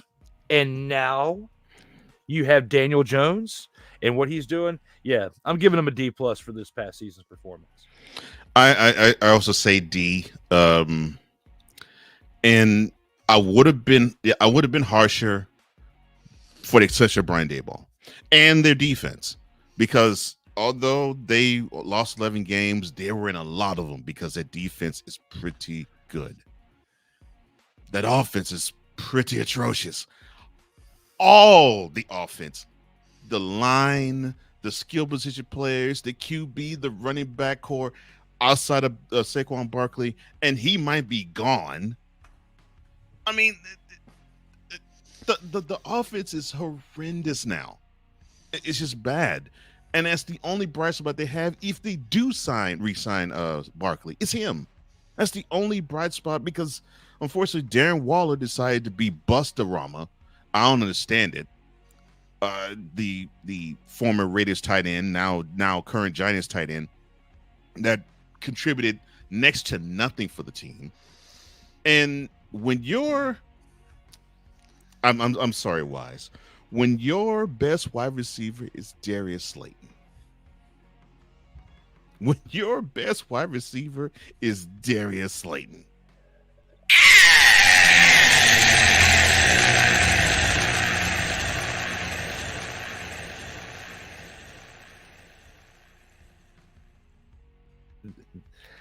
Yes, except for 40-point thumping, yes. But they righted the ship, so to speak, though, Wise. But Wise, the Giants fan that he is, he says, F, the Giants get an F. I would go that far. Unfortunately, you beat a team that you just clowned my partner for twice, and they were worse. Yeah, because I gave him a D. So, and Cole gave him a D-.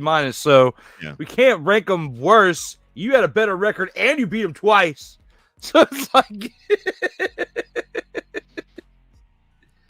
Oh, Lord. And then, he says, look, you were talking all that yang. He says, you gave yourself that L for that disrespectful prediction. Hey, I'll admit it. I will sit up here. I can take my licks when I was wrong. Okay. I was right about 1-5, but I was wrong about 1-7. So those 2 wins, those 2 losses for the first 8 weeks that I was wrong about, I gave them back to you. You had the 2 wins against the Commanders. So there you go. Trade tit for tat. There you go. Oh, Lord. And then you have sick. Milk and cookies, Drew. I might as well back up and tell you, buzz above, like Bernie Mac. You say what? I'm gonna get some milk and cookies. So I can't do that. Victor says that was not needed. And he was talking about the following was not needed. Poor Victor. Delete! Delete! Delete! Delete! Delete! Delete! He was saying that wasn't needed. Oh my. But look, I give him a D. And this team is Brian Daboll and a whole lot of really good defensive pieces that, like I was talking about that the Bills don't have. Seemingly, the Giants defense does have it. They have continuity. They have cohesion. They have pride. They want to play together. And yeah, we could point to that 40-point thumping that they took at home to the Cowboys to begin the season. They thumped the next team we're talking about at home to end it. So there you have it, sir. Oh, sorry. Victor says, ladies and gentlemen, please face palm and groan as we listen to the national anthem of the moronic Republic of Cowboys Nation as sung by Tyrese Cisco McKnight. Night.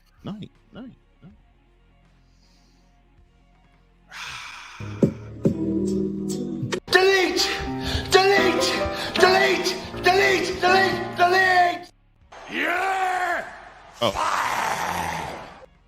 Yeah, take that, Tyrese.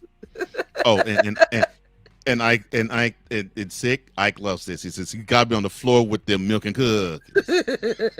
You got him so jacked up. He put a period after and in between milk and cookies. That's how jacked up Ike was. Throwing those laughing emojis. Oh, yes, my. you got me. Gosh. I got myself screwed up with the milk and cookies on that one too. We're all screwed up on that one. That was great. Yeah, it was. Victor says I was going to give the Giants D+ or C- for the as well. Yeah, look, to me, my grade also comes with they had better. I think they had expectations of being better because they were 10-7 the year before. They got into the playoffs and actually beat the Vikings in the wild card round. So they got to the divisional round last year. So we figured we were going to see something, maybe not necessarily the same, but probably something close to it this year, and they gave you nothing. But to me, Victor says, thank you, Matt Hardy. Yes, thank you. Yeah. But they fell short, unfortunately, and hopefully they can rebuild. But that offense is horrible. I don't care where you look. That offense is bad. I mean, it is really bad.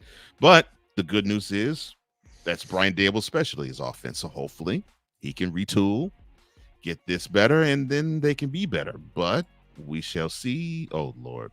Now, where's Jim Nicholson? Are you talking about Jack Nicholson? You can't handle the truth!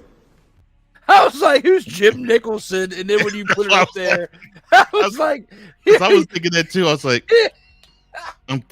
like, I'm thinking like it's being Jack, but I'll just put it up there anyway.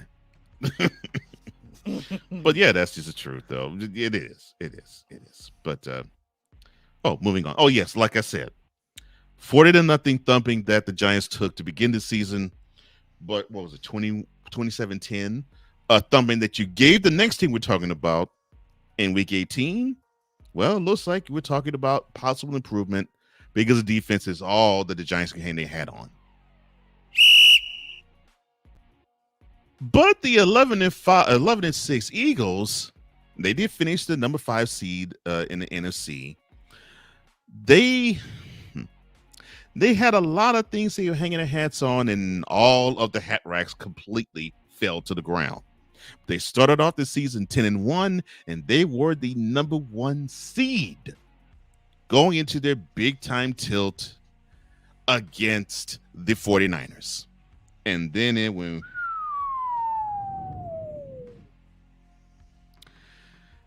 And I think the team really felt the losses of the defense coordinator, Jonathan Gannon, and the offense coordinator, Shane Steichen. Of course, Jonathan Gannon, head coach of the Cardinals. Steichen, now the head coach of the Colts. Of course, we'll talk about both those teams later. To end the season, they went 1-5, and then they got eliminated by the Buccaneers, the team they beat 25-11 earlier in the season.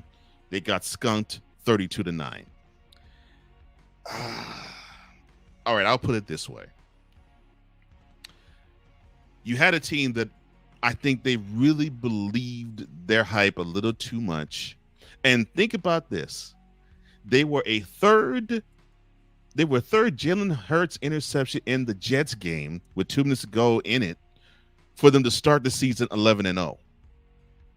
So they would have probably ran the table before they fell in their gauntlet portion of their schedule. But I saw a team that just simply did not. they believed they were better than they were, and they have a lot of talent. If I were to say the Eagles have no talent, I would be lying through my teeth. They have a lot of talent on both sides of the ball. I mean, we were talking about coming into the regular season. Look, they have the Bears and Riches on the defensive line, and then they draft Jalen Carter. So, they may have lost Jason Hargrave, but there's only too many spots. There's only so many spots to go around. So you had this guy, and of course you had one of your best pass rushers in Hassan Reddick, who was still on the team, coming fresh off a 16-sack season. So things were going in the right direction, and they just had unfinished business. And I think they thought they were still the 2022 team because they played like the 2022 team in theory this year. And they took a lot of teams for granted. They sleptwalked through the season, and then they got thumped. Starting with the 49ers when they came to Southfield and gave them a 42-19 butt whooping. And we just heard Deebo Samuel's mouth run nonstop until last Sunday. But I digress. Yes, L's to the 49ers, the Cowboys, and the Seahawks back to back. I think that pretty much deflated them. And then the bubble bursting loss, the 21-7 lead turning into a 34-31 L to the Cardinals at home when they gave up over 200 yards on the ground. I think that's what did it for Eagles fan. Your thoughts on a team that was supposedly going to be one of the NFC representatives in the Super Bowl have a rather disappointing 11-6 season? They definitely regressed in comparison to what they did the previous year by making it to the Super Bowl. From the PI call on Bradbury to the end zone throughout this entire season, I think that might have been a looming dark cloud from that play throughout the entirety of this season because the defense was absolutely suspect. Primarily, yes, like Wise said, I agree. In the secondary, yes, I agree with that. That was your biggest problem throughout this season, as well as exactly, as well as not utilizing your weapons properly on offense. Because even though this is a stat that really kind of mind boggles some people were talking about in this past week. They had better offensive production than the Super Bowl winning champions, the Chiefs. They were the 8th best offense in the league, okay, as far as overall production of yards each game. They averaged, was it like 354.4 yards per game. The Chiefs only averaged 351. And, stats do make a difference because you got to be able to move the ball, got to pick up first downs. Whether it's field goals or touchdowns, you got to put points on the board, okay? So throughout that stretch where they were like 10-1, they were doing a great job of doing that. The downfall was very, very, very similar to that of a team that we talked about from the other Eastern Division, that being the Miami Dolphins. The Dolphins are probably the Eagles of the AFC East, and the Eagles are the Dolphins of the NFC East. For how they regressed this season. Now, the Eagles didn't have the electric numbers throughout their dominance that they had throughout the season like the Dolphins did, but they were up there. They were in the conversation up until that 49er game. That 49er game really screwed them up. And, looking at it, they had issues with getting Quez Watkins rolling throughout this back half of the season. In the last game they played the Bucs, I remember he had only like 2 or 3 catches for 10, 11, 12 yards, something small like that, like averaging like a few yards per catch, and the hype that was coming off of him into this season, and an additional weapon for Jalen Hurts, this, that, and the other, it just didn't work out. I know Dante, I haven't completely read all of his comments yet, but I know he's probably going nuts in the chat right now because he is a devoted Eagles fan. Between him and Cool McCain, yes, I know that the two of them were ready to throw bows by the end of this season, not with each other, but with people within this league and within this team for basically going from where you were at the top of the mountain the year prior and so close to winning another championship to having the dismal production that you had and this bleak outlook for this past season. Like I said earlier in the show, I feel like part of this has to go to the coaching for the preparation. You have to put it on Sirianni's shoulders here for the pressure, because his head got a little big. He started jabbing back at the fans, and from that moment forward, once he started jabbing back at the fans, like you said, and I can't do the I can't do the effects like you did, like but you did it great, like with how they went down.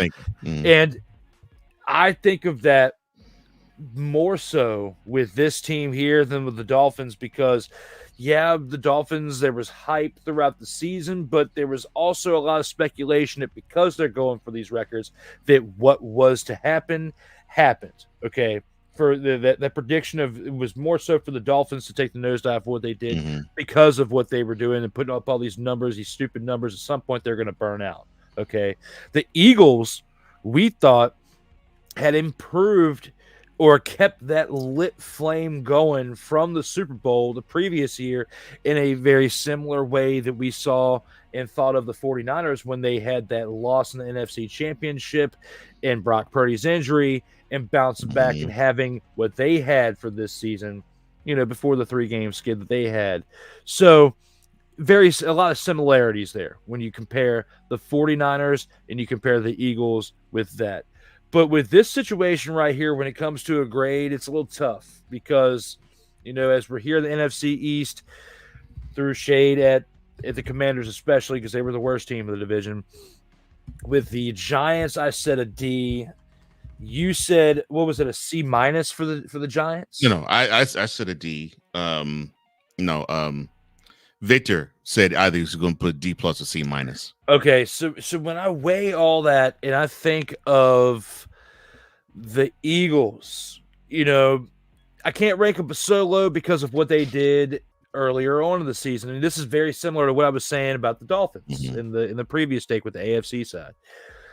I think because of they had like an A to A- performance for the 10-1 part of the season, I think completely laid an egg to where they had a D- or an F for the other part of the season. I think for this alone, I'm going to have to give the Eagles a C+ for my pick. And anybody out there, you'll probably agree or disagree with that. Maybe have them up a little bit, maybe have them down a little bit to a C, or C-. But I feel like that's a little bit too close to the ranking that I had for the Giants. And you got to give them their props for what they did leading up to the downfall. It wasn't like they had a completely terrible season all throughout. They just fell hard at the worst possible time, because once it got to playoff time, you were a lower seed. All of the wind was taken out of your sails. There was not enough energy or positivity within that locker room to propel them for a victory in that wild card round. It was inevitable. When I turned that game on, I knew the Eagles were losing that day. So when it comes to that and how deflated they were by the end of the year, I'm going to have to give them a C+. Yeah, I'll go C. And the only reason why I'm doing that is you hit the nail on the head for me. I saw Nick Sirianni, of course, for those who don't know, he's the head coach of the team. I saw him have hubris or arrogance go run amok, and I think it really led to the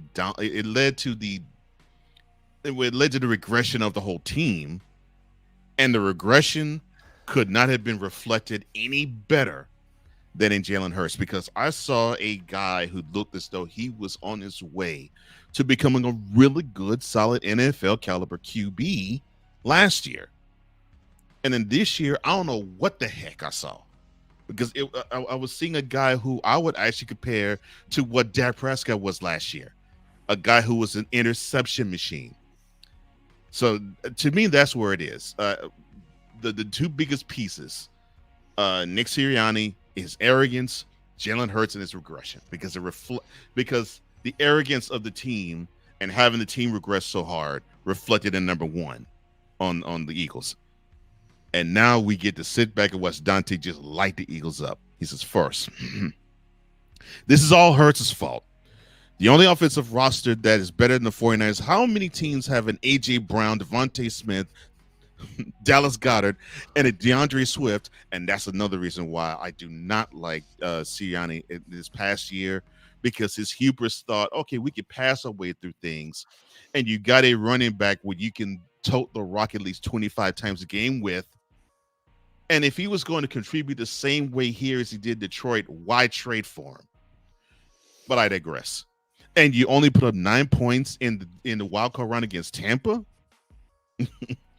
He said, look, dude has more than 15 catches for a season. Told Watkins, Quez, to be ready like you didn't see him running routes all year. Getting blown up by the 49ers and the Cowboys, he better get his stuff together. And he says, look, and look, forget the offense. The defense was so trash. At least it was trash. So what the offense has all the talent to at least have shootouts. Oh, and don't get me started on Sirianni. I gotta stop Dante there. The majority of what he's saying, I agree with. The one part is I cannot say that we gotta throw it all on Jalen Hurts though, because I don't either. You got to put it more on the coach, because, like you said, don't get you started with Nick. But I'm gonna have to get started with Nick in the defense of Jalen to say, at least in that game against the Bucs, yeah, you only put up 9 points. But he only had 10 incompletions on 35 passes. He's 25 of 35 with his production that day, 250 yards and a touchdown. He didn't turn the ball over, okay? So when I think about that, your biggest issue was the fact you couldn't get Swift going.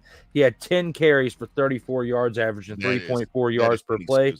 That is exactly. That's absolutely dumpster Pelican-like play from that. Now, I can't blame that 100% on your offensive line, but what I can say, because it may take a hit if Kelsey retires in the next couple of weeks. It's going to take a hit when he retires. Yeah, and it's looking like it's heading that way based on his body language when he's talking about. He's just trying to find the right time to do it and not take away from the Chiefs Super Bowl win, I guess. But at the same time, I have to look at this situation and say, when it comes to this, I put more of the blame on Sirianni here than I do with Jalen Hurts. Yeah, Jalen made some mistakes. He's a young quarterback. But based on what he did the year prior, yeah, he had a little bit of a setback, but I don't put it more on him. A quarterback usually doesn't have that type of a downfall without the coach making the mistakes that he did. So I put the mistakes solely on this season for Nick Sirianni. If it regresses again next year, then we can start blaming other players on it. But the production of the team, the headspace, the morale of the team, I'm giving it to Nick Sirianni on this one for the blame. I'm 1,000% with you on that. And you crystallized exactly what I was thinking about this team when I was saying earlier. The hubris of Sirianni contributed to the regression of the whole team, and it was greatest reflected in Hurts. And you could not have crystallized what I was saying better than that. I do agree with you. I don't put it all on Hurts. I put some of it on him, but I put a lot of it on Sirianni. And I got to acknowledge this right here for Dante. He said, Lane Johnson saying that Hurts was checking out of runs for passes. Well, you got to put yourself in that moment, okay? Whether you're playing it on the real field or even if you're playing Madden, if your running back's getting 2 to 3 yards per carry, it's not enough to be moving the chains. So if it's consistently happened that way, I may even check out of those plays for passes. Even a dump pass for 4 and 5 yards is still better than running for 2 or 3. And even if it is incomplete, you still had 35 passes and only 10 of them were incomplete. I'd take that gambling chance than a running play that may only get you 2 or 3 yards. So if he's calling audibles and checking and doing that stuff, I think I may have to agree with that. Maybe not doing it percentage-wise so much like you just said, but I'd at least be giving it more of a thought. So I can't be throwing my quarterback under the bus. That's more so I can't believe that Lane Johnson, a veteran like that, would say something. Yeah, that's where I was going with that. It's like why you as a veteran would say that about your young quarterback that you had just made a trip to the Super Bowl with the past year. What's that going to do for his confidence? You're on your way out of the league, but this guy's still got another 10, 12, 15 years left. I didn't expect Lane Johnson to say that. It was more of a surprise for it to come out of his mouth than for what that type of production that he was actually talking about to transpire. And on top of it, in 2022, people were saying the biggest reason, literally, outside of probably the coaching staff, the biggest reason why Hurts was how he was producing was because of Lane Johnson. Although you normally would have a guy of his caliber be the left tackle, he's the right tackle, and he performed left tackle type duties for someone like a Jalen Hurts. And he was instrumental. A lot of people said he was instrumental in the success of Hurts. That was surprising that Lane would say that out in public. Maybe in the locker room it wouldn't surprise me, but in public, in the media, that would shock me. But Dante goes on to say, look, I don't know how we Dallased. We choked. We wasted draft picks on Jordan Davis and Nolan Smith. Yeah. He says, and now we're in salary cap casualty because we have to resign Hassan, Devontae, Josh, Landon, Dickerson, Milton. We're losing a lot of core talent because of Hurts' contract, bro. And Hurts has to understand that you're not going to have multiple weapons when you're going to get paid top 5 money. Oh Lord. He says they are an F-. we can't rank them as low as the Commanders now. He says they are an F- simply because they lost to the Giants and the Cardinals in back-to-back games. That's how they ended their regular season. Home loss to the Cardinals, the road L in the Meadowlands to the Giants. And the Jets. Yeah. And he said that early in the season, they were only 2 in the Meadowlands this year because they lost the Giants and the Jets there. Yeah. Victor says, Sirianni pulled an Icarus and flew too close to the sun. Love the analogy, sir. Love the analogy. He also says the O-line of the Eagles seem to have started to play passive in the second. Oh my gosh. Okay, no, I'm gonna jump off the soapbox. I'm not gonna go on it. Because yes, I'm 100% with you. All I'll say is Christmas night game, the Christmas afternoon game at home against the Giants. That is when I felt that for the offensive line, because I thought they're playing real passive and they're playing, heck, I'll say it, punkish. Dante says, look, I disagree, Drew. Look at Texas versus the Ravens and the Super Bowl, and you run the ball enough, it will wear down the defense. We're with you on that, bro. Yeah. That's exactly how we think. How we think. I agree with you on that. But 3 yards, you think about this too. 3 yards every play. You're still left with a 4th and 1. Okay. On an average set of downs. Okay. Mm-hmm. And you're not going to go for it every time on 4th and 1. So when you, at that point, are at 3rd and 4, you're more likely going to pass the ball a little bit more. So I can see where you're coming from, but they've got to get a little bit better with the balance of it. I see what you're saying about Jalen being unapproachable too. I think part of that is because he's still maturing. He's still a young quarterback.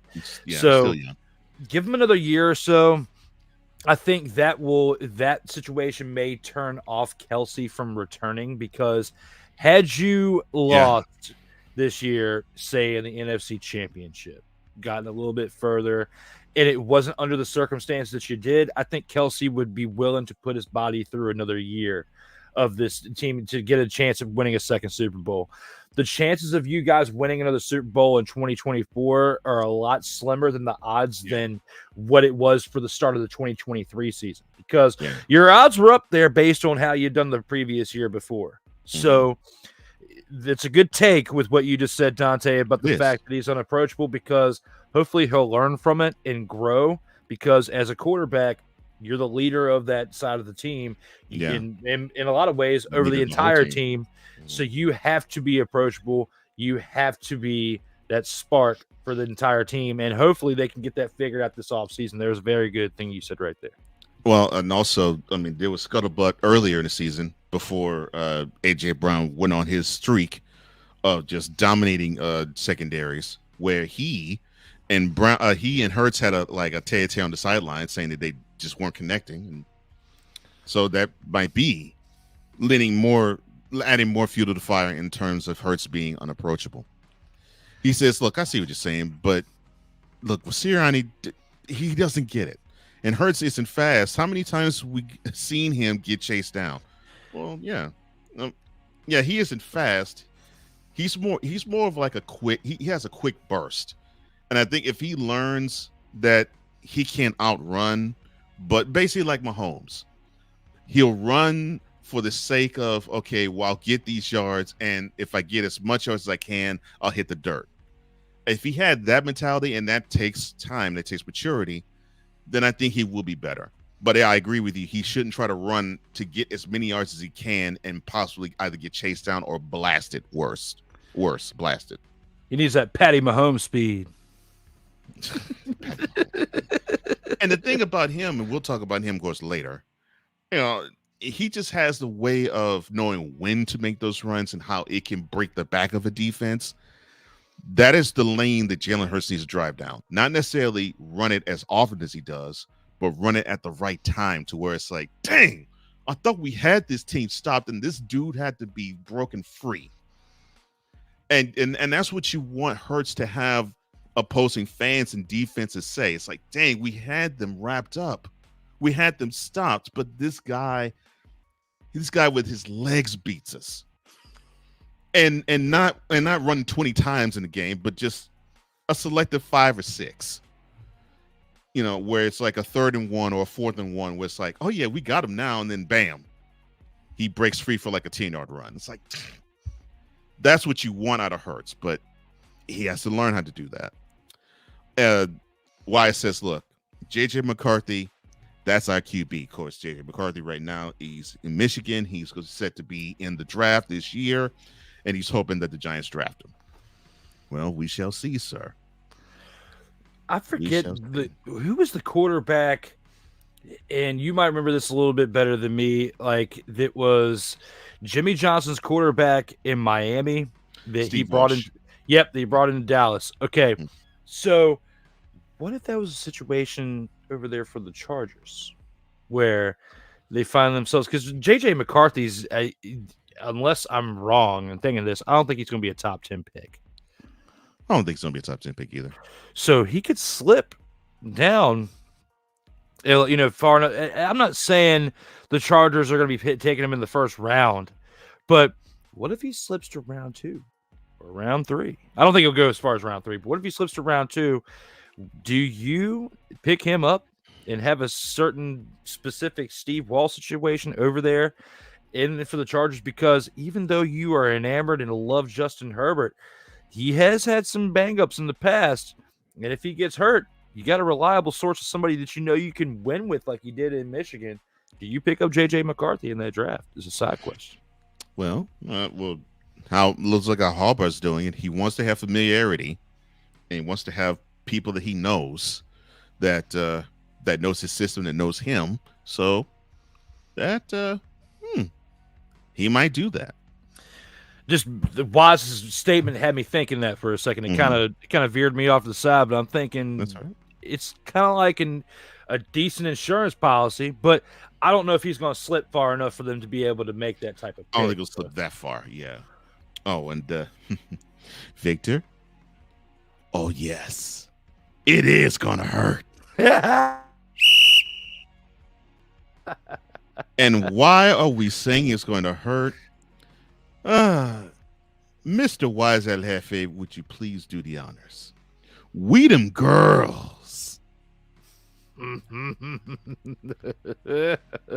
What? We them girls.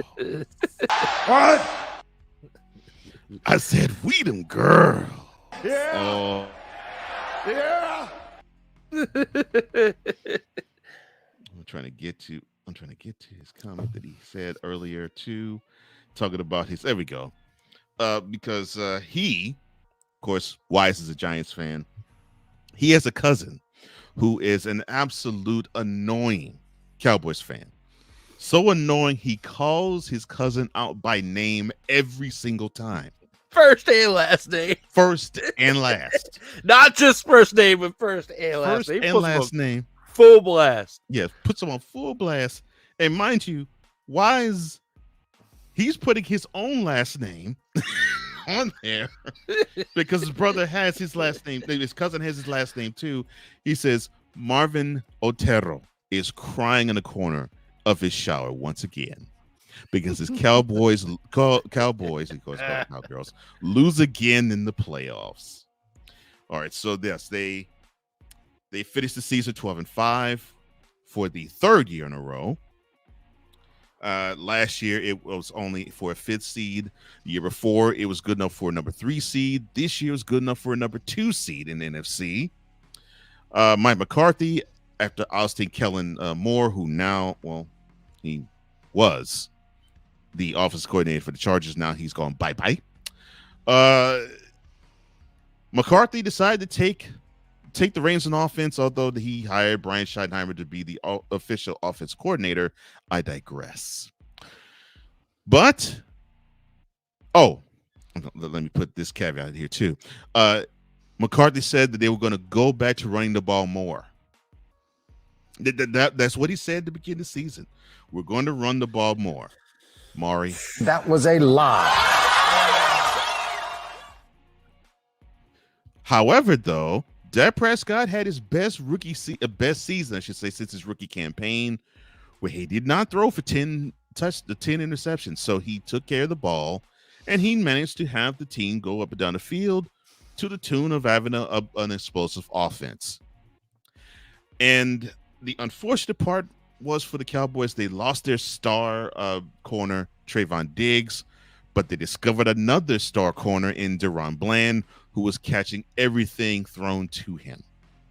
So they discovered a new defensive star to go along with the fact that Micah Parsons continued to show that he is the best player on the team, and teams having to double team him more than anybody else in the in the league today. And I think the rating was like 35% of snaps he was double teamed, at least double teamed. And remember about 10 years ago, around the time when Tony Romo was on his way out the door, that AT&T Stadium was not a great home field advantage for the Cowboys. They were not all that great at home. Well, this year they were wonderful at home. They were 8-0. They were undefeated throughout their regular season at home. I mentioned regular season because did they win their home playoff game in the wild card round? The final score was 48-32. They took it on the chin to the Packers, with Jordan Love starting his very first playoff game. We will talk about what he did when we talk about the Packers. But the game wasn't that close because with 6 minutes to go, the score was 48-16.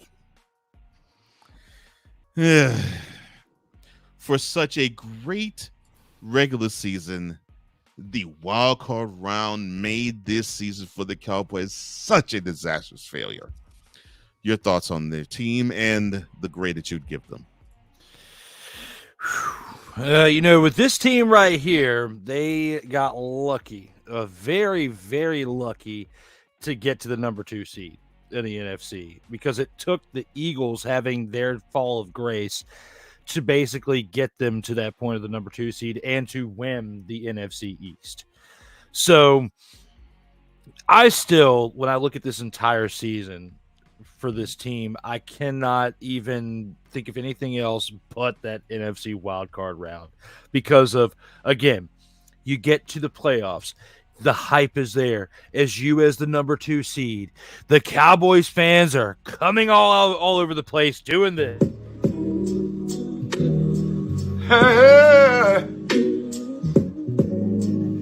Ain't nobody. Delete. Is what you can do with that. News for the delete. Because the breaking news to the delete is this. The fact that your defense gave up that amount of points. You gave up 48 points.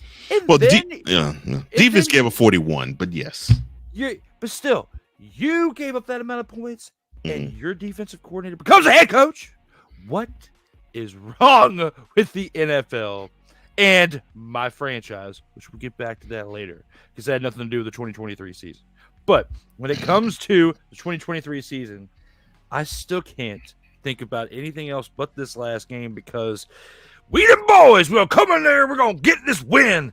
And you got upset by a first-year starting quarterback of the Green Bay Packers. Yeah, he did sit behind Rodgers for a few seasons, but still. He's still come out there, first playoff game, and looked like he was reincarnated as Brett Favre and Aaron Rodgers combined into the temple of somebody else to provide one great performance, because Jordan Love lit you up with 3 touchdowns, only had 5 incompletions, and nearly threw for 275 yards in that game. Okay. Torched your defense all over the place. Yes. And I even said it in that episode the recap episode with you, said that the loss of Trayvon Diggs earlier in the season didn't really make this the game of them giving up that amount of points.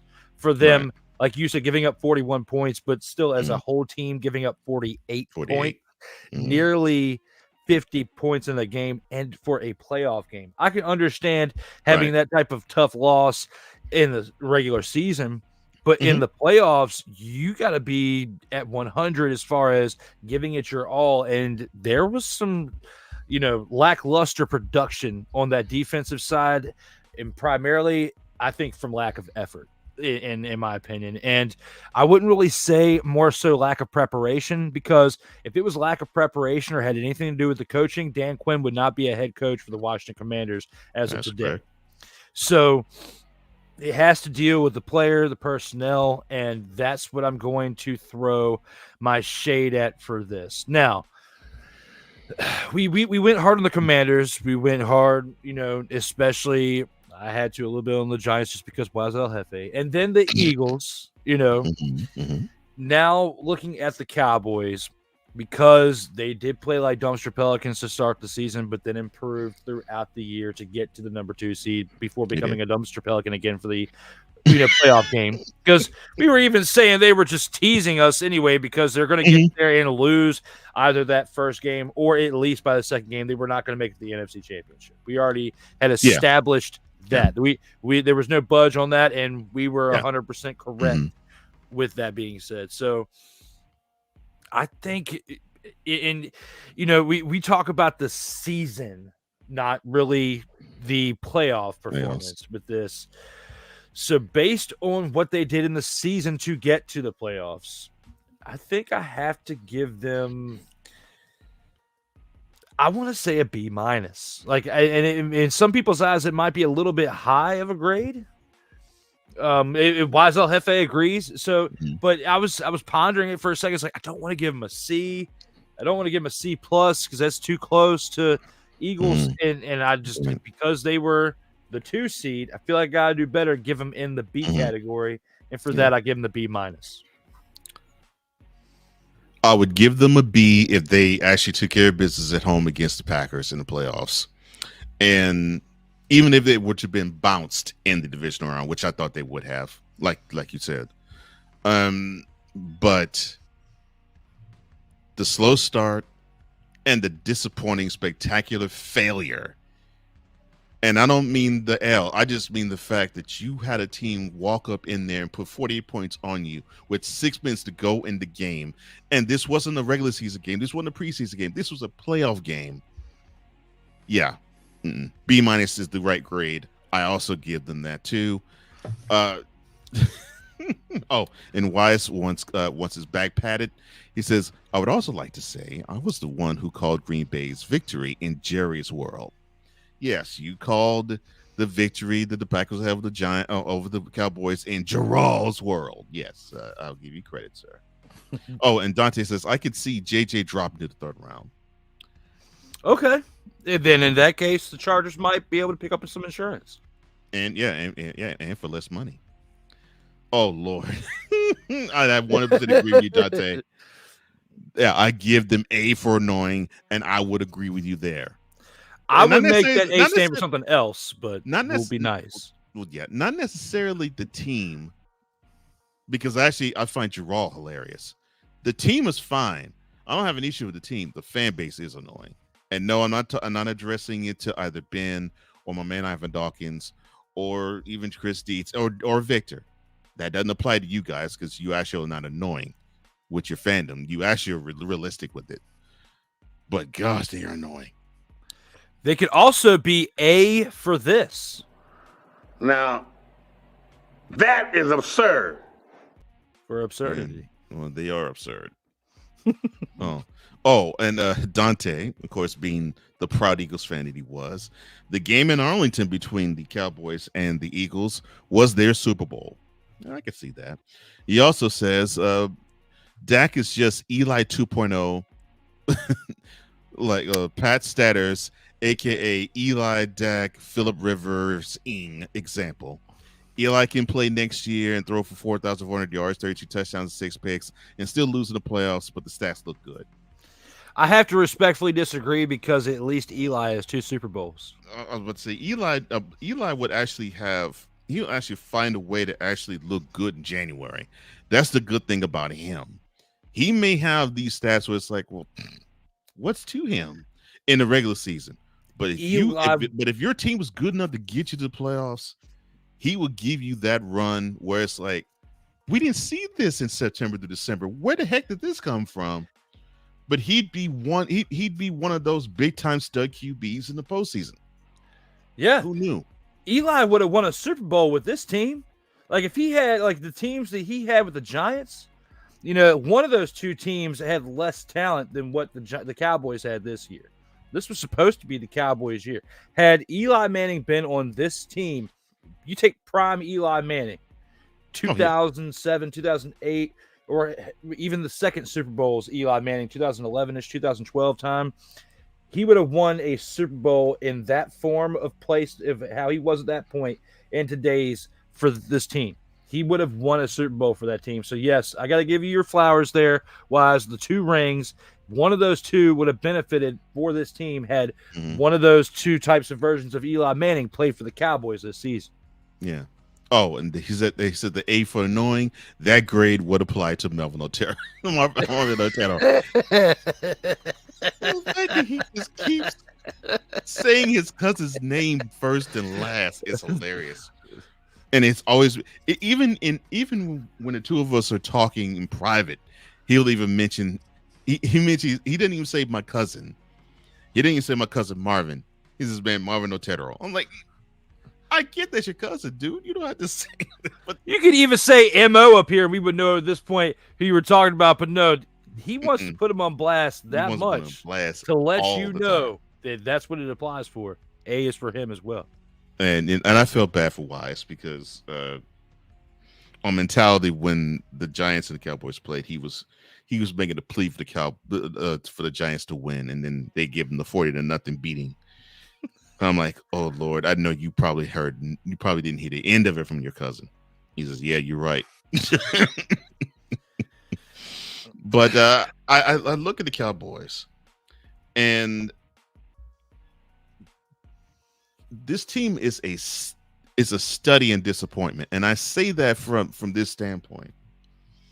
They got talent. They got talent, all phases on defense. And all phases on offense. The offensive line is good. The running backs are okay. That's the only weak spot to me. But I say okay because I think Tony Pollard can actually be better than he produced. But and they have some others that can do that. But I guess they shrink when the spotlight's hot on them. Dak is a good QB. I'm not going to say he's great.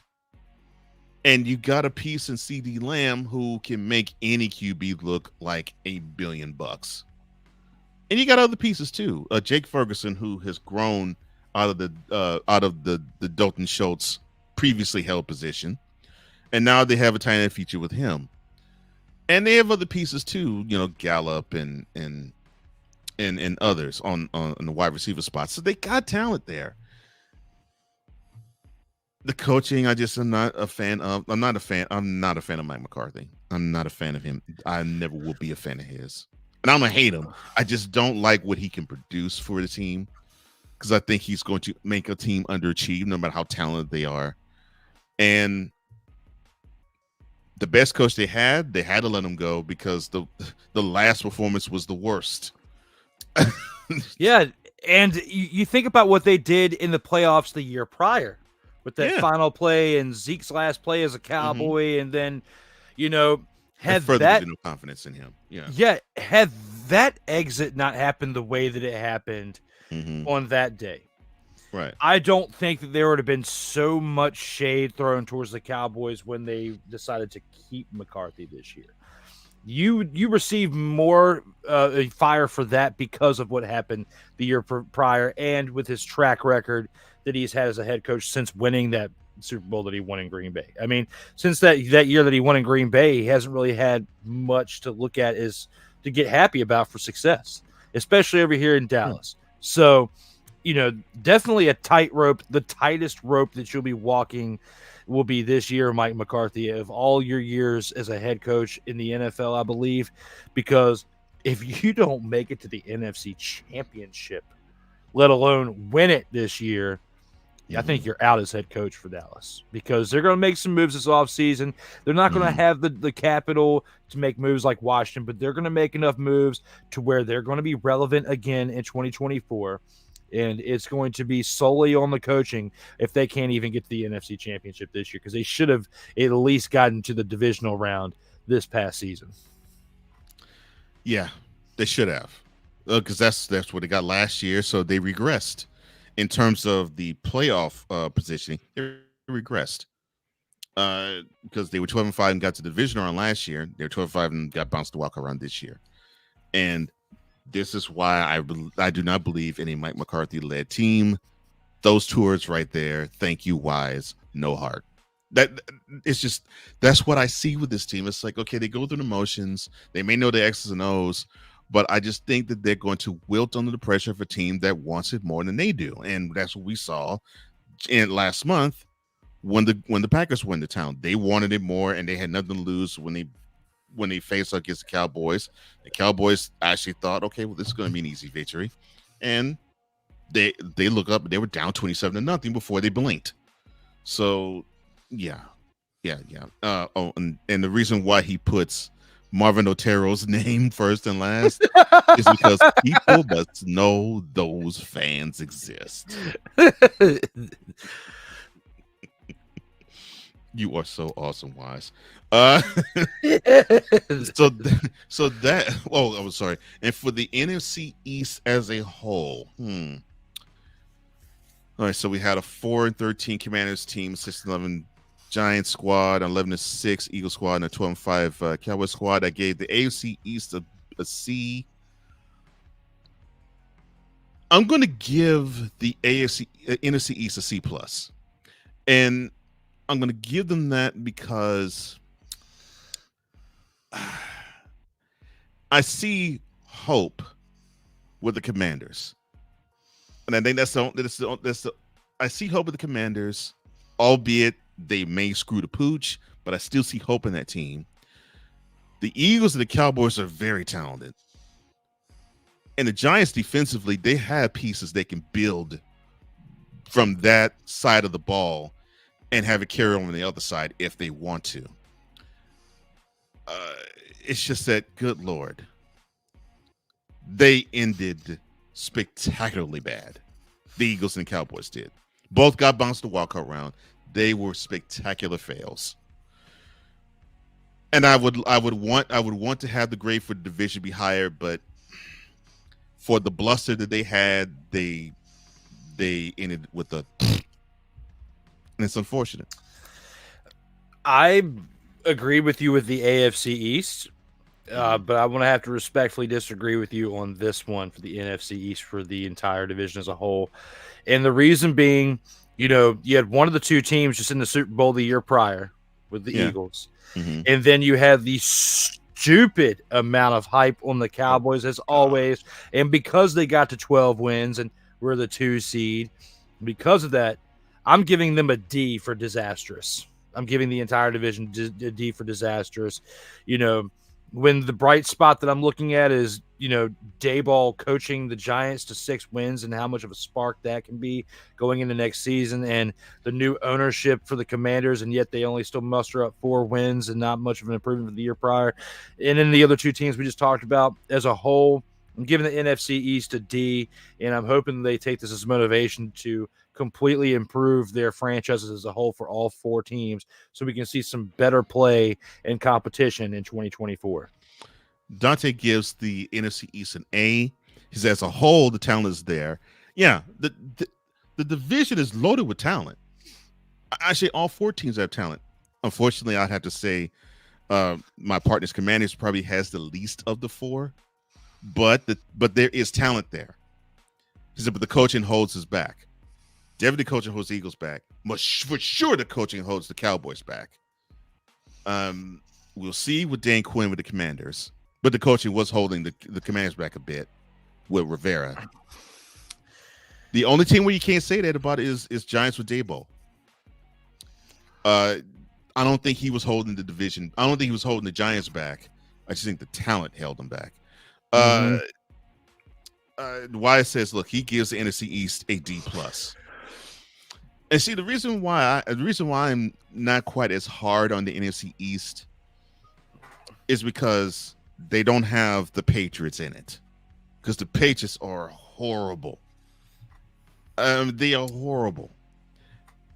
And yeah, I could look at, well, yeah, you had one team in the AFC East go further in the playoffs than both the NFC East teams did. Yeah. But I'm also looking at it from the standpoint of the team, the division actually looks a little better as a whole. Oh, Wise says, look, you might want to ask Wink about Daboll. Well, yeah, I've heard a little bit about that.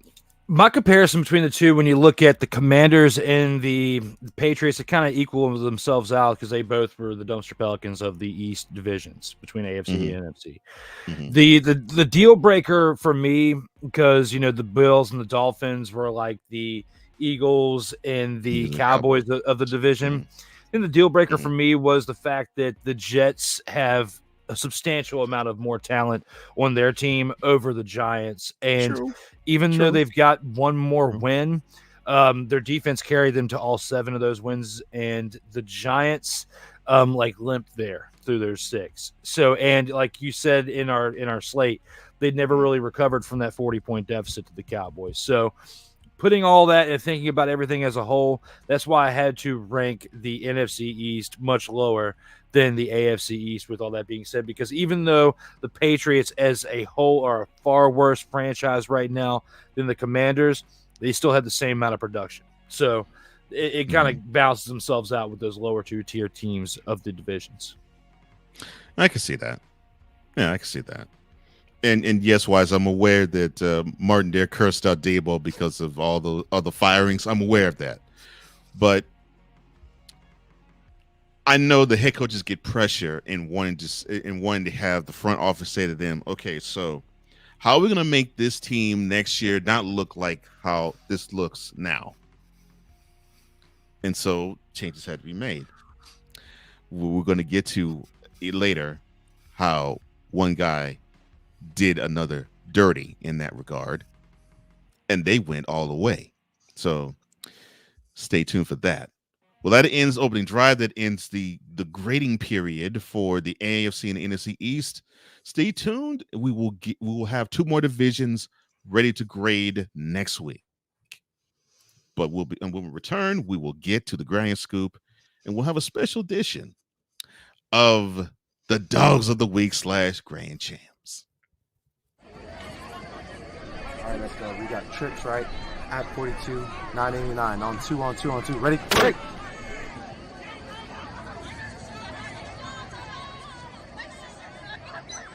We're just getting started. Total Football Talk will return right after this. everything Boston. I love you morons. You Kids on the Block, New Edition. Dear whatever the law firm is. Sincerely, the U.S. Supreme Court. Ben Affleck, Matt Damon. Go yourself again, Jason.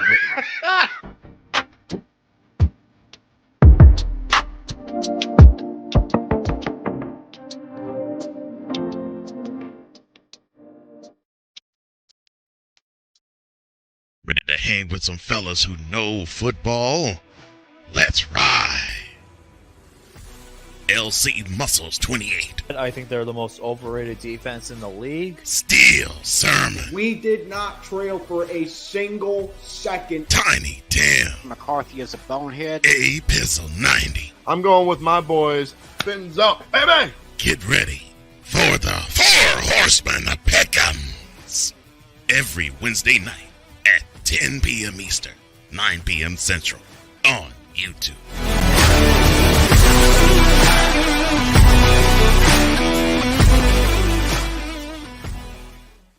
Poppy J. You got the option to cry for the government. You got the option to protest. You got the option to keep buying.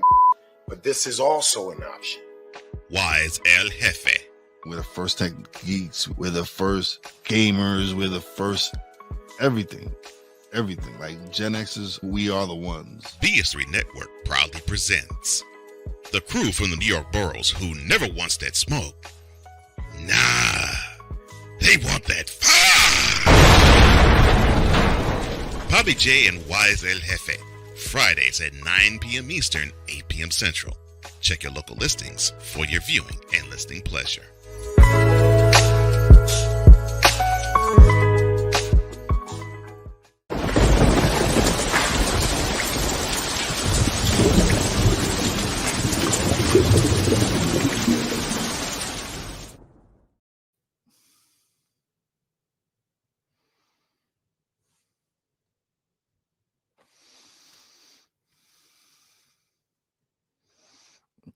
Hopefully we can get some sound from Cole here in a second. I'm not really too sure what's happening.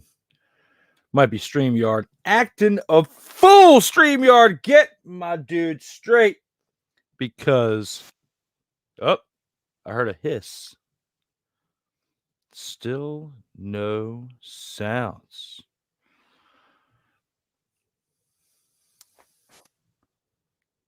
I heard a whistle. It went whoosh. It went whoosh. That's all I heard. So if you guys could hear me, I'm guessing because Cole dropped out for a second, he was hearing me just fine, and you are probably hearing me just fine. You just got to say, when it comes to the interwebs, sometimes that's how things be going out here in the stream. So it is what it is when it comes to total football talk. Still nothing. I don't know what is going on. It's not my headset. I can 1000% assure you guys. Let us know here in the comments if you're having any issues hearing me, or if you're hearing Cole just fine. Like, I don't hear him.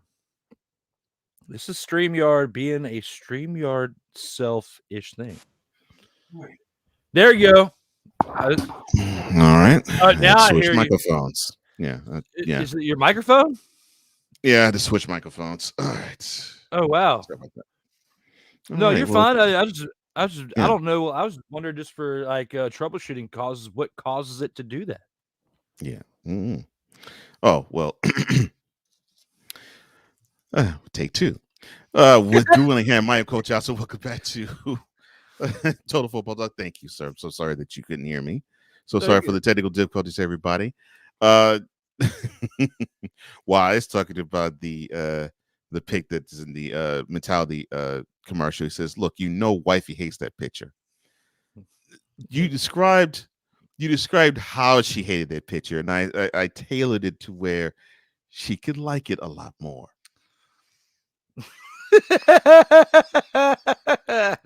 Thank you, Dante. Thank you, Wise. So wifey should like you. I mean, come on, man. It's you. It's Wise. Oh, really? Steal. She don't like the whole picture. Man, that's cold, man. Wow. Anyway, we'll have to get wifey. Well, scrape. We have to get it together. I can find other pictures. We'll have to get wifey to get on that. But I'm sorry. We should not conduct mentality business on Total Football Talk Airwaves. But but glad that you're enjoying the fun. And here is the Gridiron Scoop.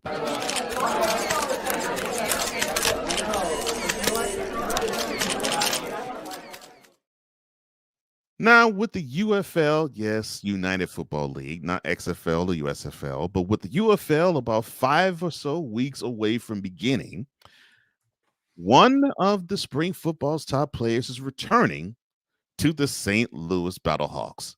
Yes, you might know the quarterback's name of AJ McCarron. He agreed to terms last week, one of 4 surviving XFL teams that will make up the new UFL league. Now, he started 9 games with the Battlehawks last year, throwing for an XFL record 24 touchdowns, while leading the league with a completion rating of almost 69%. Now, he was with the Bengals, and he spent the last 6 weeks of the season on their active roster following starter Joe Burrow's injury with his wrist. Now, my question to you, sir, is do you believe that this is Mr. McCarron's swan song with pro football?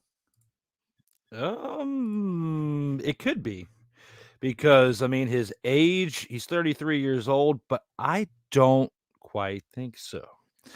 We're talking about the reigning, defending XFL MVP. That's the one thing that we didn't discuss with the awesome intro that you gave there too. I mean, he's the reigning XL MVP.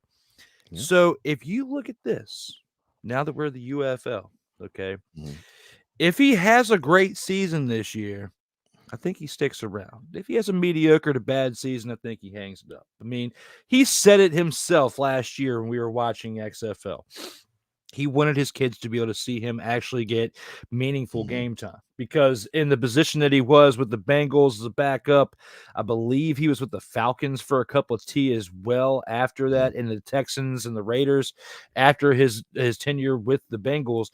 You know, he didn't really get meaningful game time in playing time. And if he did, it was garbage time, you know, or if somebody, you know, off an injury came in. And usually you're getting injured if you're the starting quarterback, if you're playing against a very tough defense. So it's not like you're coming in there being ultimate hero or anything. It's very, very slim cases and percentage wise where you come in and be the hero. When it comes to him coming back to the Battlehawks, I think this is a great move for him. Not only one to prolong his career, but for his kids to see him play, but it gives us a chance to see if we can validate that 2023 XFL MVP season. I mean, he did only play in 9 games, but he made the best out of those 9 games. I mean, I saw AJ McCarron, like the college play of AJ McCarron last year in the XFL, of what the hype was, him coming out of college. Like, we saw him live up to that in the XFL. Now, it is a different stage. There's different players around you. You have been in the NFL this entire time. So, of course, it's elevated you above the talents you're playing with in the XFL at the time. But I think that this does good for his career. He'll be able to have a little bit more fun like he did in the 2023 season.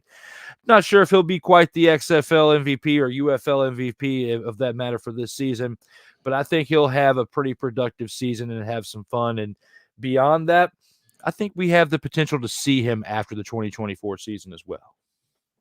Yeah. Yeah, and I think this is how he wants to write his chapter, the end of this. I shouldn't that chapter. Write the rest of his book. I think this is how he wants to end it, because he gets a chance to actually shine, and not only that, he gets a chance to pour into a community along with having his children see him play. He gets a chance to pour into a community that is football starved, and they love the product. So they'll get to see his children get to see their father in such a great light, actually. And yeah, I wish him the best. And of course, last year he was the man, as you mentioned, and hopefully that will continue this year. Well, we shall see. We definitely will be covering it. Oh, and we'll answer this question now. I know I have the Dolphins win the AFC East, and I'll see the Eagles winning the NFC East. That's me. Okay. That's me. Yeah. So when it comes to that, I will say the Eagles. I'm going to give the Eagles the benefit of the doubt and bounce back this next year. Mm-hmm. And for the division on this, I'm going to say the Dolphins. Yeah. And they bounce back as well. So those are my picks. But this is very early to give those picks, but still a good question. Yeah. It's a good question because I think those two teams will learn and they'll learn from their lumps, and I think they'll be better. That's what I believe.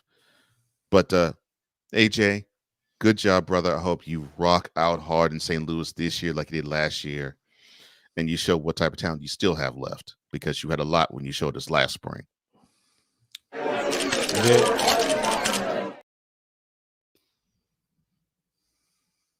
Oh, okay. So we are back to the NFL. So Jim Harbaugh, he is the now newly minted head coach of the Chargers. They should move back to San Diego, but we'll jump off that soapbox real fast. One thing is that his staff has a lot of familiarity to it. Now, we talked about the possibility of, and that's a really good point that you mentioned too, Drew, of Harbaugh actually taking a flyer out on JJ McCarthy. Of course, they were in Michigan when Harbaugh was the head coach and McCarthy was the starting quarterback there. So familiarity is something that Jim Harbaugh is about. For instance, Greg Roman is now his new offensive coordinator. Jesse Minter, who was in Michigan with him, he's his defense coordinator. Jesse's father, Ray, is a senior defensive assistant. Let me see. You have Ryan Ficken, who there's a little bit of familiarity with him. He's a special teams coordinator. Let me see. Along with other names that ring true with him. You have Mark Trestman. Of course, we know him as a longtime defense coordinator. He actually led the Bears in 2013, 2014. And Bears and offense seem really strange when you say this, but yes, he led the Bears to the number 2 ranking scoring offense with 28 points per game. You have defensive line coach Mike Elston. He was in Michigan. So there's a tie there. And then there's the 49ers tie. Linebackers coach Navarro Bowman. And those who are unaware, he was a standout linebacker for the 49ers for 4 seasons. And he was a perennial All-Pro while Harbaugh was the head coach there. Now, Klingscale also moved with Harbaugh, Steve Klingscale, defensive backs coach. So obviously, there's familiarity with the Harbaugh coaching tree and the staff. Which names jump out at you and will help turn things around in LA? As far as the coaching staff or the players? Or the coaching staff. Coaching staff, I would say Bowman definitely gives a spark, because it's a former player under Harbaugh that he had with the 49ers as well. I kind of like the Trestman pickup as well over there. It definitely help some things. I mean, you really haven't heard that name in a while. But, regardless of these other names that you mentioned, I think the biggest addition and the biggest impact that we have to analyze with this that jumps out is just Harbaugh himself, because this all wouldn't be coming to fruition. Yeah, this all wouldn't be coming to fruition or even be a topic of the day, especially post Brandon Staley era, had it not been for the pickup of Jim Harbaugh. Most likely will go down as the best coaching pickup of this offseason. Going forward for the rest of this decade, we could see some really special things coming from this Chargers team. The names that you mentioned, that they were some fairly decent names, especially between Trestman and Bowman, really stick out to me the most. But I can't get so excited about it yet because we still haven't seen it, in action. So Mhm. once I get to see it in action and see the product live, I think that's when I'll really start getting my gears turning on that. It's a little bit for me in this moment based on, except for Jim Harbaugh, I can get excited about that because he's a national champion head coach who just came off of a national championship victory before he Right. came over to the Chargers.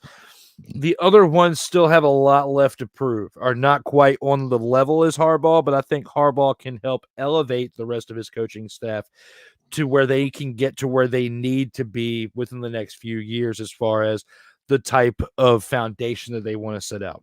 Not any of what I just said says they're going to the Super Bowl and going to win No. or anything. What I'm saying is he's going to drastically improve this team's culture and foundation from the jump. I mean, we're going to see it pay dividends this year to where they're at least going to have a better record, or if they don't have a better record, they're at least going to be in it every game to where they can at least make you think they're going to have a better record when they're playing these games. So I say that those names that you rattled off were good, but I think it's the head coaching hire that's going to help elevate them to probably their best coaching performances individually in a very long time, if not ever. Yeah. And I did mention Greg Roman's name. He is the offensive coordinator of the Chargers now. Harbaugh understands. And the reason why, well, Roman was offensive coordinator under Harbaugh when he was with the 49ers. Understanding Roman, he also has a passing coordinator. So there you go. And also a couple of coaches or under John Harbaugh, yes, his older brother for the Ravens, and they now are going to be helping out the offense, and I guess give the offense a little more of attitude, I think, the way that I think Harbaugh would like it. Jim, I mean.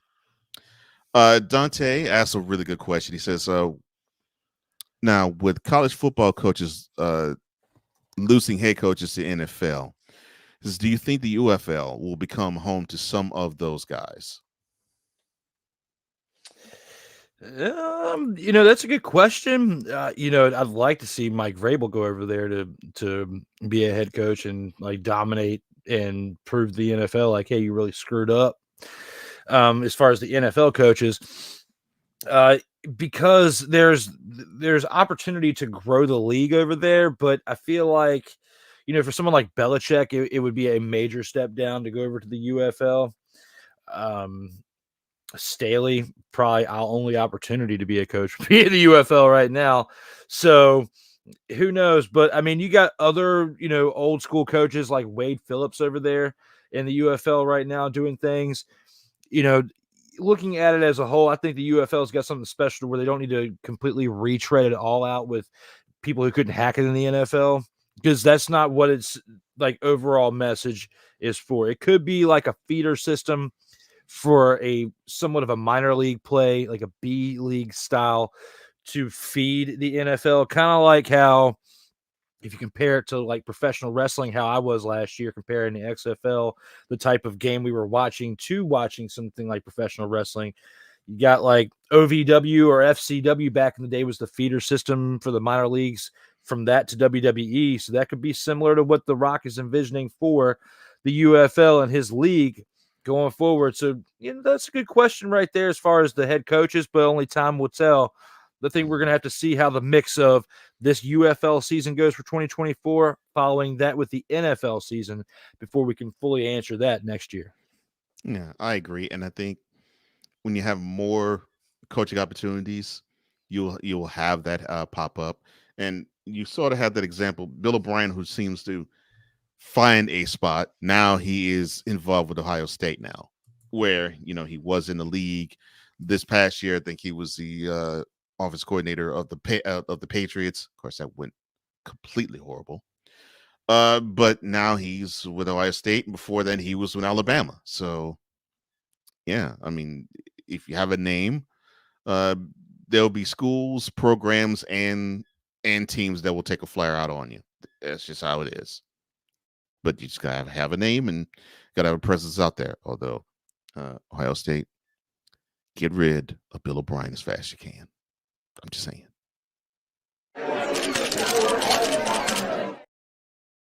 Now, the Chiefs have pronounced themselves to be a dynasty. And that's not bragging. That's just facts. With 3 out of the last 4 Super Bowls they've won and going back to back, they are the team that all the other 31 want to be like and beat. Now you wouldn't think this wonderful Midwestern city would be this dynasty or this dynastic, but they are. And now the team feels that way. Oh, you don't believe me? Travis Kelce had this to say about the team's fortunes and if they actually doubted if they were going to be a dynasty. Quote, "Never a doubt in my mind, baby. Never a doubt in my mind. Never a doubt in my mind. This is a once-in-a-lifetime opportunity that I've been able to go through these 3 times now. It gets sweeter and sweeter every time, baby." Close quote. Now, all Travis Kelce needs to do is adopt more of that Texas twang and have a lisp, and he could be the bull of the woods. Because I swear, I think he wants to sound like a more refined Dusty Rhodes. I'm sorry, we're talking wrestling, football. My question to you, sir: how far do you think this Chiefs dynasty will go? It's a good question because not many people would have thought they would have won a back-to-back championship this year, especially with the regression of how the offense was playing.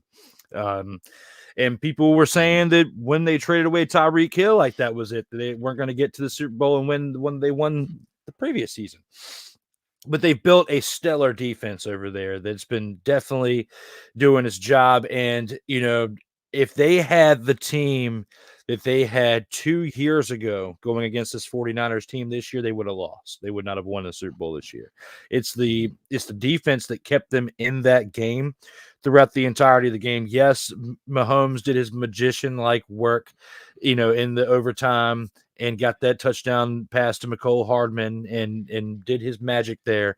But had it not been for the defense doing what they did throughout that game and let alone the entire season in the playoffs, they wouldn't have got here. And the scary part is they still have another draft. And even though Chris Jones is a free agent, I mean, come on, he's going to resign. I mean, why wouldn't you when you've won 3 out of the last 4 Super Bowls? Okay. Well, 3 out of the last 5 Super Bowls. And, out of your 4 appearances, you've won 3 out of 4, and you've had this type of success. No matter what kind of money is thrown your way, you are not going to have this type of success or the potential to three-peat anywhere else. I think Chris Jones does one of 2 things. He's either going to sign he could do one of 3 things. He's either, in my opinion, I think, though, he's going to sign either a 1-year extension, so that way he can have the opportunity to potentially three-peat with the Chiefs at an affordable rate to let them go get other weapons as well, because they do need to get some help at wide receiver. I mean, if it was not for that trade for McCole Hardman from the Jets, we wouldn't even be having this discussion right now. So that trade was huge. So looking at that, they bring in Chris Jones. They re-sign Chris Jones. I think it's either going to be a 1-year extension or he's going to sign somewhere else and take a lot of money and just get the years and get set up for the rest of his life because he's already got 3 Super Bowls.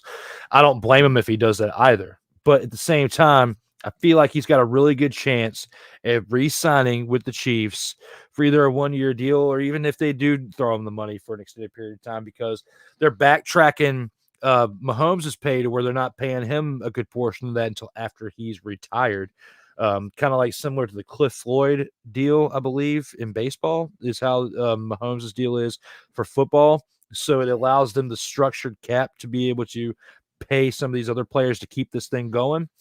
If they keep Chris Jones, if they, bring another wide receiver or 2, make some moves in the draft, I think that the Chiefs can continue to build on this thing. I think that they have something special there, and they can win another one this year. But it all depends.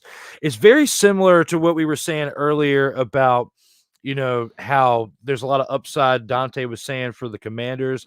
and how they can turn it around a little bit quicker than any of the other teams we're talking about with our grades. I think that the Chiefs have the same type of upside to keep this going, but it's all going to start with that centerpiece of the defense, Chris Jones. If you can bring him back, and that'll be your anchor of your defense. Get another weapon or two for the offense as far as your receivers. They could win a third one and can keep this thing going. Beyond that is a bigger question at hand, but I think they can at least take this thing one more year and do something that we have never seen in the NFL, and as a three-peat Super Bowl champion. I think it's really strong for them to do that. I totally do. First ever three-peat Super Bowl era champion. Yeah. And the last time the NFL saw a three-peat, none of us were born. So yeah, I agree with you. I 100% agree with you. I think it's there. It's there for the taking, and I can see them winning more than one. And I can see them being on top for a minute before some other team gets strong enough and experienced enough to take them down. So yeah, it just depends on how smart the Chiefs move, and if they can keep the right pieces together.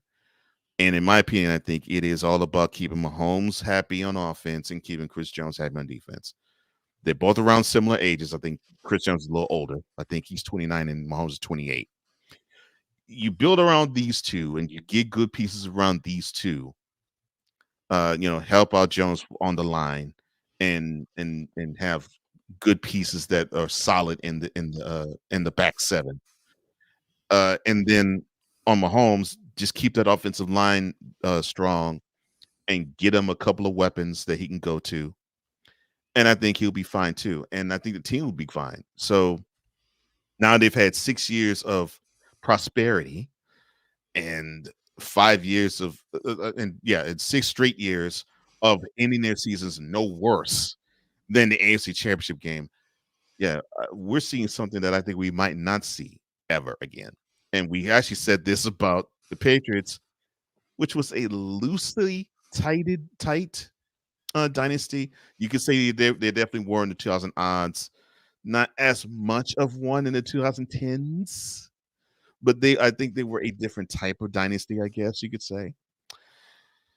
But I think with the Chiefs, I don't think we've seen this before, and I think we're going to see next February. We'll be talking about this team again being the champs again. Ooh, man.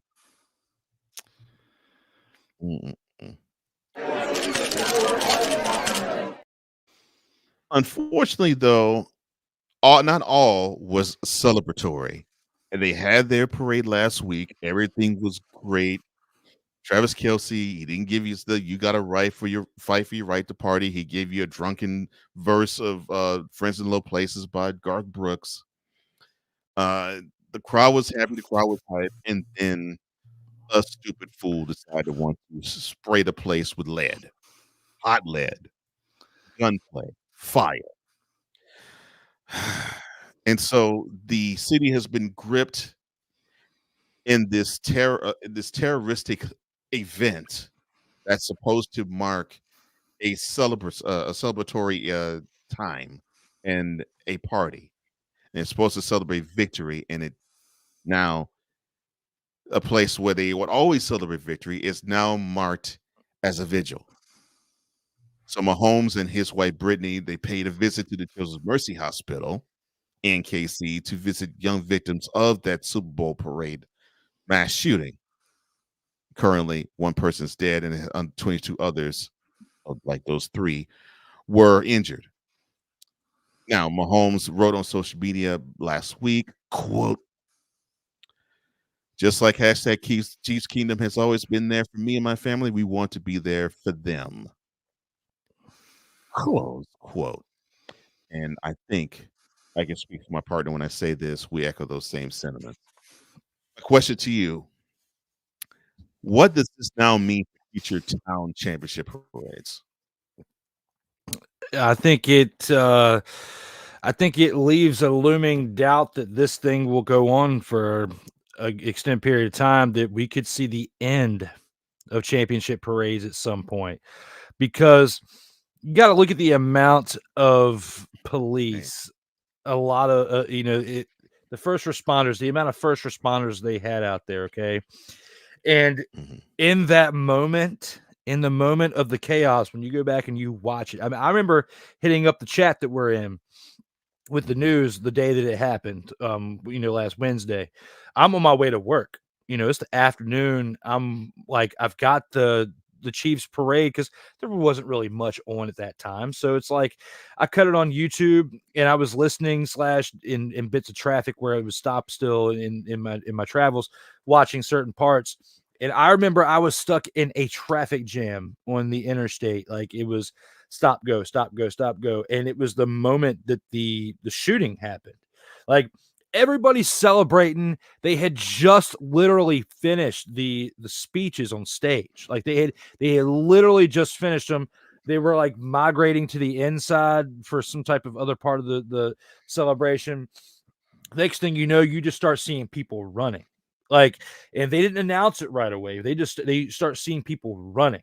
Like they took off. Like, something was going on. To me, it reminded me of the time that the bomber or whatever in Boston. I forget what the name of what they called it now, but you know what I'm talking about. The Boston Marathon and the bomb and all that stuff. The way that everybody was running and the reaction to it reminded me a lot of that moment. And it was before they announced that it was gunshots. It's just the reaction, everybody running away, scurrying, reminded me of that type of reaction to then. So I say all that with the preference of, you think about that, you have this situation happen. This is, you look back, probably the last time that we had casualties of this nature for a Super Bowl parade was ironically the last time the Dallas Cowboys won a Super Bowl, because they had some situations at their Super Bowl parade. If you go back and look in 96, when they won that last one for the 95 season and they had that parade, there were some casualties at that one as well. So to me, this is the first one we've seen in quite some time to this magnitude for the NFL level. But I think because of where we are at today, and this is at that time, we weren't even 40 days or like 40 some days into this new year. Okay. And we had already basically averaged one shooting per day, like as far as mass shootings, like it is where we were as the world. And I said what I said about the Cowboys situation because the world was much different back then. We weren't averaging mass shootings every day or multiple in a day or every other day. It was stuff going on, but it wasn't to the magnitude of what we have now. When you look at that, if you are somebody who has the power to make the decisions to schedule parade or some type of acknowledgement for what you have just accomplished, you have to look at these statistics right here and say, we're averaging a mass shooting 1 to 2 per day, daily at this moment. Do we want to take a chance of having us be part of that statistic by having the celebration here? I think those questions are going to be asked. I mean, it's not just Kansas City. I mean, you imagine if New York won the Super Bowl, like the Jets or the Giants. I mean, the Giants are not going anywhere close to the Super Bowl anytime soon. But when you think about the fact that you've got these teams that can win in different areas, there's different areas and different demographics that come to play when it comes to what can happen in the elements of a celebration. I wouldn't have thought that in Missouri that this would have happened, to be honest with you. But the fact that it did, it throws red flags there. And it's sad that in 2024, at this point in all of our lives, we can't really celebrate anything anymore, because you're out there, you're celebrating stuff in cold temperatures. It's a February day. You got kids out of school. Celebrating a Super Bowl championship. And the next thing you know, you got kids in the hospital because stray bullets are hitting them over a stupid argument, supposedly. It wasn't even anything that was like terroristic or premeditated. It was a stupid fight. For me, though, Me growing up, being born in the 80s, growing up through the 90s, I was taught in my generation that you use your fist to if you have a disagreement to that nature, if it has to come to a physical altercation. Physical altercations don't involve using weapons. That's the coward's way out. Okay. That's like the only time I would ever banish use a weapon. I have them. We won't go into that situation here in this discussion. But the only time I would ever use it is self-defense, like my life is in danger. Okay. Right. In that situation there's no excuse for you to have a gun. There really isn't. Because if everybody thought that way, except for law, if every single person going to an event like that thought that way, like, why do I need to bring a gun here? If every single person thought that way attending the event, we wouldn't have this situation. We have sick-minded people out there who have to carry, their firearm with them everywhere. Some of them have to wave it around to make them feel good. That is the problem that I have. It has nothing to do with video games like Grand Theft Auto or whatever, messing with the minds of people to where that they're doing these things. People are already screwed up. Then you bottled them up during COVID for years and locked them in the house, which made it even worse. And then all of this is unraveling from that and many things that have been layered and layered and layered onto people for many years now. So when I weigh all that, I will not be surprised if by the turn of the next decade for the 2030s that we don't have parades anymore, or at least maybe not completely banish them, but I wouldn't be surprised if certain locations geographically throughout the United States, if a certain team wins a Super Bowl, they won't have a parade because of how their area may react to it. Or if they do have a parade, they may do it in another city, which why would you do that? Because that's not even celebrating your own city that just won the thing. So, and then it becomes pointless. So overall, I think that this past shooting with this Super Bowl parade is going to affect ones going forward. The question is how soon and how big of an impact will it have? I think it will be a pretty severe one in time. Yeah. And unfortunately, 2030 is only 5+ years off. So I could see that happening. I could see cities saying, municipalities saying, nah, then we're not holding them. I can see that. I don't want that to happen because I think it's great for civic pride to actually have those events take place. Because I think it's one of the few times you will see a mass of people get together universally for a happy purpose. And really that's what celebrating sports is about, is to be amongst like-minded, like-hearted, like-thought people who love what I love and want to celebrate in what I want to celebrate in, and that have something tragic happen like this. And it's unfortunate. I had no second thoughts of going to WrestleMania until this moment right here. Like now I'm starting to have second thoughts. If I ultimately decide not to go, this will have been what tips the scales. But right now the plans are still in place. I mean, the tickets are bought, everything. But stuff can always be refunded when you have insurance packages and things. So, I'm serious when I say this. It's like these certain events are now making me rethink what I'm going to do with my life for a 4 to 5 day span in April, because I've been planning for months now, especially with how my year, going on the personal side for a second, how my year went last year. I didn't know if I was even going to be here at this point next year, or at this point this year, for a short period of time. It was a very quick glimpse of time, but still looking at that and being here, and then fast forward to, I went through all that just to potentially be taken out by a bullet and put myself in a position like that. Like, if it's going on here in Kansas City, it can go on in Philadelphia. So for me, it has me rethinking my own plans, because WrestleMania is just like the Super Bowl. It's a Super Bowl of professional wrestling. Okay.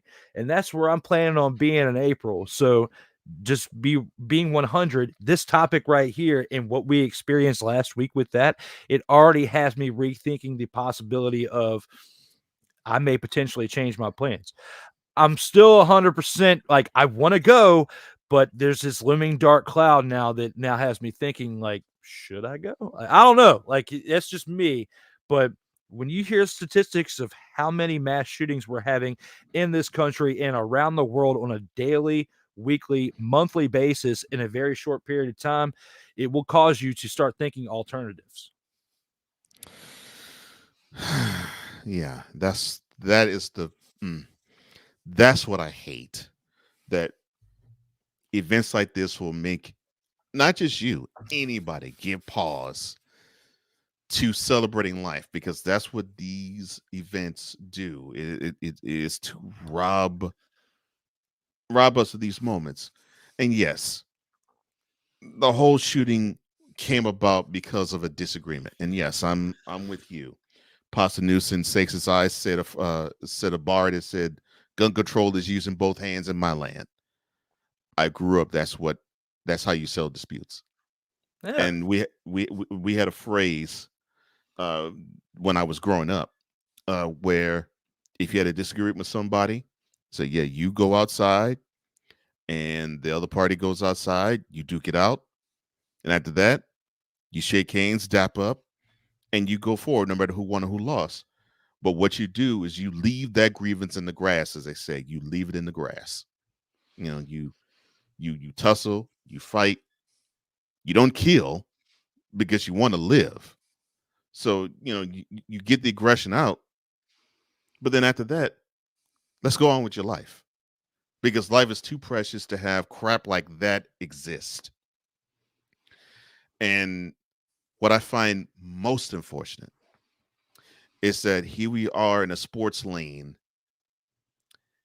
and just like many other aspects of life, violence taints it yet again. And and you mentioned earlier, in a world where, and especially in a country where there's a lot of tension that is on you, and things may not be great for everybody, and for most people it's not.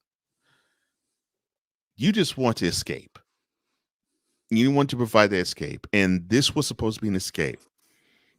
This was supposed to give people hope of, wow, so we see an entity that is in my city achieve something.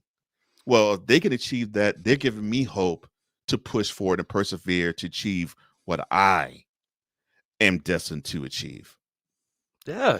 And I feel the same way when it comes to football as it is for professional wrestling. It's like watching the two different events, it's like our escape from all the BS that we got going on out there in the streets. Okay.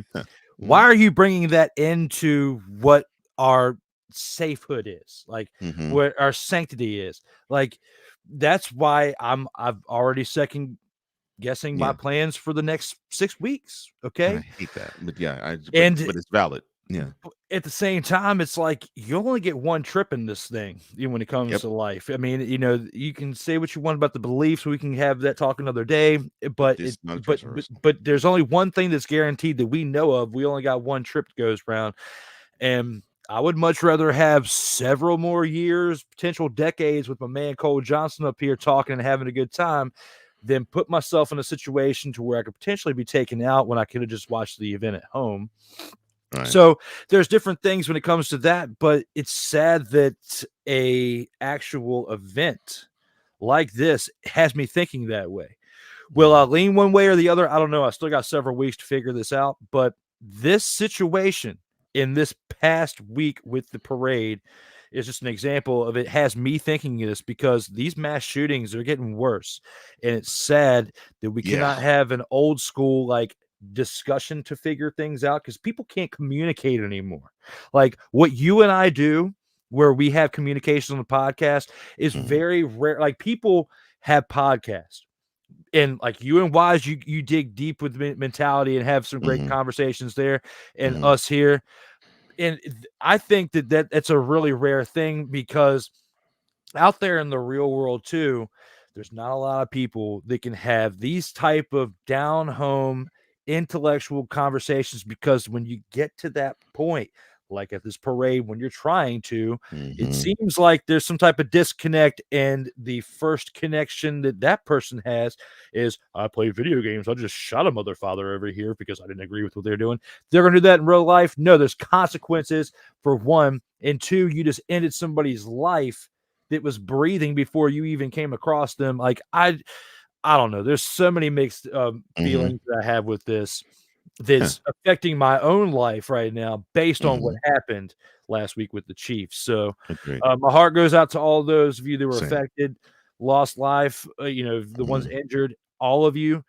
It's very sad. And, it's the worst part about it is that these guys that did this were very young. They were like, I think they were teenagers. Right. Yeah, they were teenagers. They got the whole rest of their life ahead of them, but now spending it in, a prison somewhere, you just threw it all away just for 8 seconds of defame. I wouldn't even say fame, but defame, because you got on the news and now you're out. Like, that's how quick it was. So I don't know, man. There's a whole lot more of this going on, because the events of what we've encountered since COVID and even before that have been driving people mad, when we just want the small little escape to, whether it's watch football or wrestling or baseball or whatever sport or entertainment it is, and some little idiot's got to bring a gun to the event and ruin everything. And that's why we're on this tangent that we're on in this topic. That's all right. It needs to be discussed. It unfortunately does. I hate to say it, but it does. And Dante, I'm sure Drew and I are with you when you say this too. It's not just my escape, it's my yum. Don't yuck my yum. I'm with you 100%. And he says, it's so sad, but I think they should move the Super Bowl halftime show to Super Bowl celebration. But it's crazy they've had the shooting in Vegas. Yeah. With a festival they had early October. I forgot what year, but it's recent. Like, I think it was like 2021 or 2021 or 22, I think. But yeah, it was recent. 6 says, look, tighten security or better security. And sometimes that's great, and other times maybe not so. But our hearts, our thoughts, our prayers, and our well wishes are with those who did suffer that brutal event that happens to have marred the most recent celebration of the now newest dynasty of the NFL in the Kansas City Chiefs. But we're not going to have that yucca yum. Heck no. That's just not how we roll.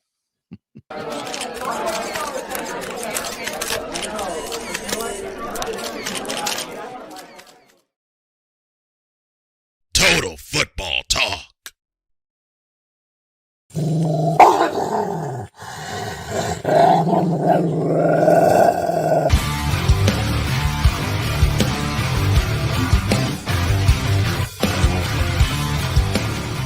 Where are my dogs at? Oh, yes. But instead of it being our grand champ of the week, no. We're going to have a special grand champ or dogs of the week. We're going to have our top 5 dogs of the year. And for his, I will take it to Drew. So with this, I pitched this to Cole last week as far as, the top 5 dogs of the week, or top 5 dogs of the year, and top 5 snowflakes of the year, because, we give you the take of who our pick was for that week. And now that the season is over, I felt like it was a good idea to give us the take on the top 5 of the season. Starting off with number 5, I think I got to go with Tyreek Hill as my number 5 for this right here. And with that being said, the reason why I have him for a number 5, look at the stats that this guy was putting up with the Dolphins all year long. Some people wanted to say it was Tua. I don't care who you were feeding or using the ball to feed Tyreek Hill. He was going to get those yards regardless. Tua did his job, but Tyreek Hill definitely was the tipping of the scales that got them as far as they did to the success that they had offensively. It all went through Tyreek Hill. At 4, even though even though they lost the way that they did, and they went down the way that they did in the playoffs, I have to give my number 4 dog of the week to Dakota Rain Prescott, as one Kyle Nash would say, for the numbers that he put up during the regular season. I just feel like he deserves to get the number 4 pick for the dog of the season, even though he did a bad job in the playoffs. I feel like he deserves to be recognized for his dog-like senses throughout this year. So I'm giving it so far my number 5 to Tyreek Hill, my number 4 to Dakota Rain Prescott. Now, number 3.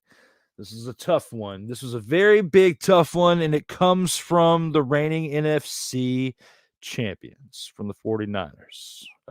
Putting this person at 3 was very tough for me to do in some ways, but in some ways it wasn't, because I'm going to have to go with the quarterback of the 49ers, that being Brock Purdy, quarterback, for what he did coming back from that injury that he sustained in the NFC Championship the year prior, then rehabilitating himself, coming back, playing, leading his team to the great success that they had this year. Yeah, they lost 3 straight games, but they bounced back and made it all the way to the Super Bowl. Regardless of that, regardless of what they did in the playoffs, regular season-wise, they had a great season. He would not have been able to do it without the one that some people out there like to call a game manager in Brock Purdy, but I think that's a good problem to have if you ask me. At number 2, my voting for the NFL MVP and my voting for the NFL Offensive Player of the Year didn't go the way that I had hoped. And I'm going to kind of rewrite that, and Cole knows exactly where I'm going to go with this when it comes to 1 and 2 here. And for my dogs of the year, when it comes to my 1 and 2, I'm going to put it to Lamar Jackson, the one who was named the NFL MVP for this season. A lot of you are probably saying, why don't you have him at 1? Well, they had a great defense.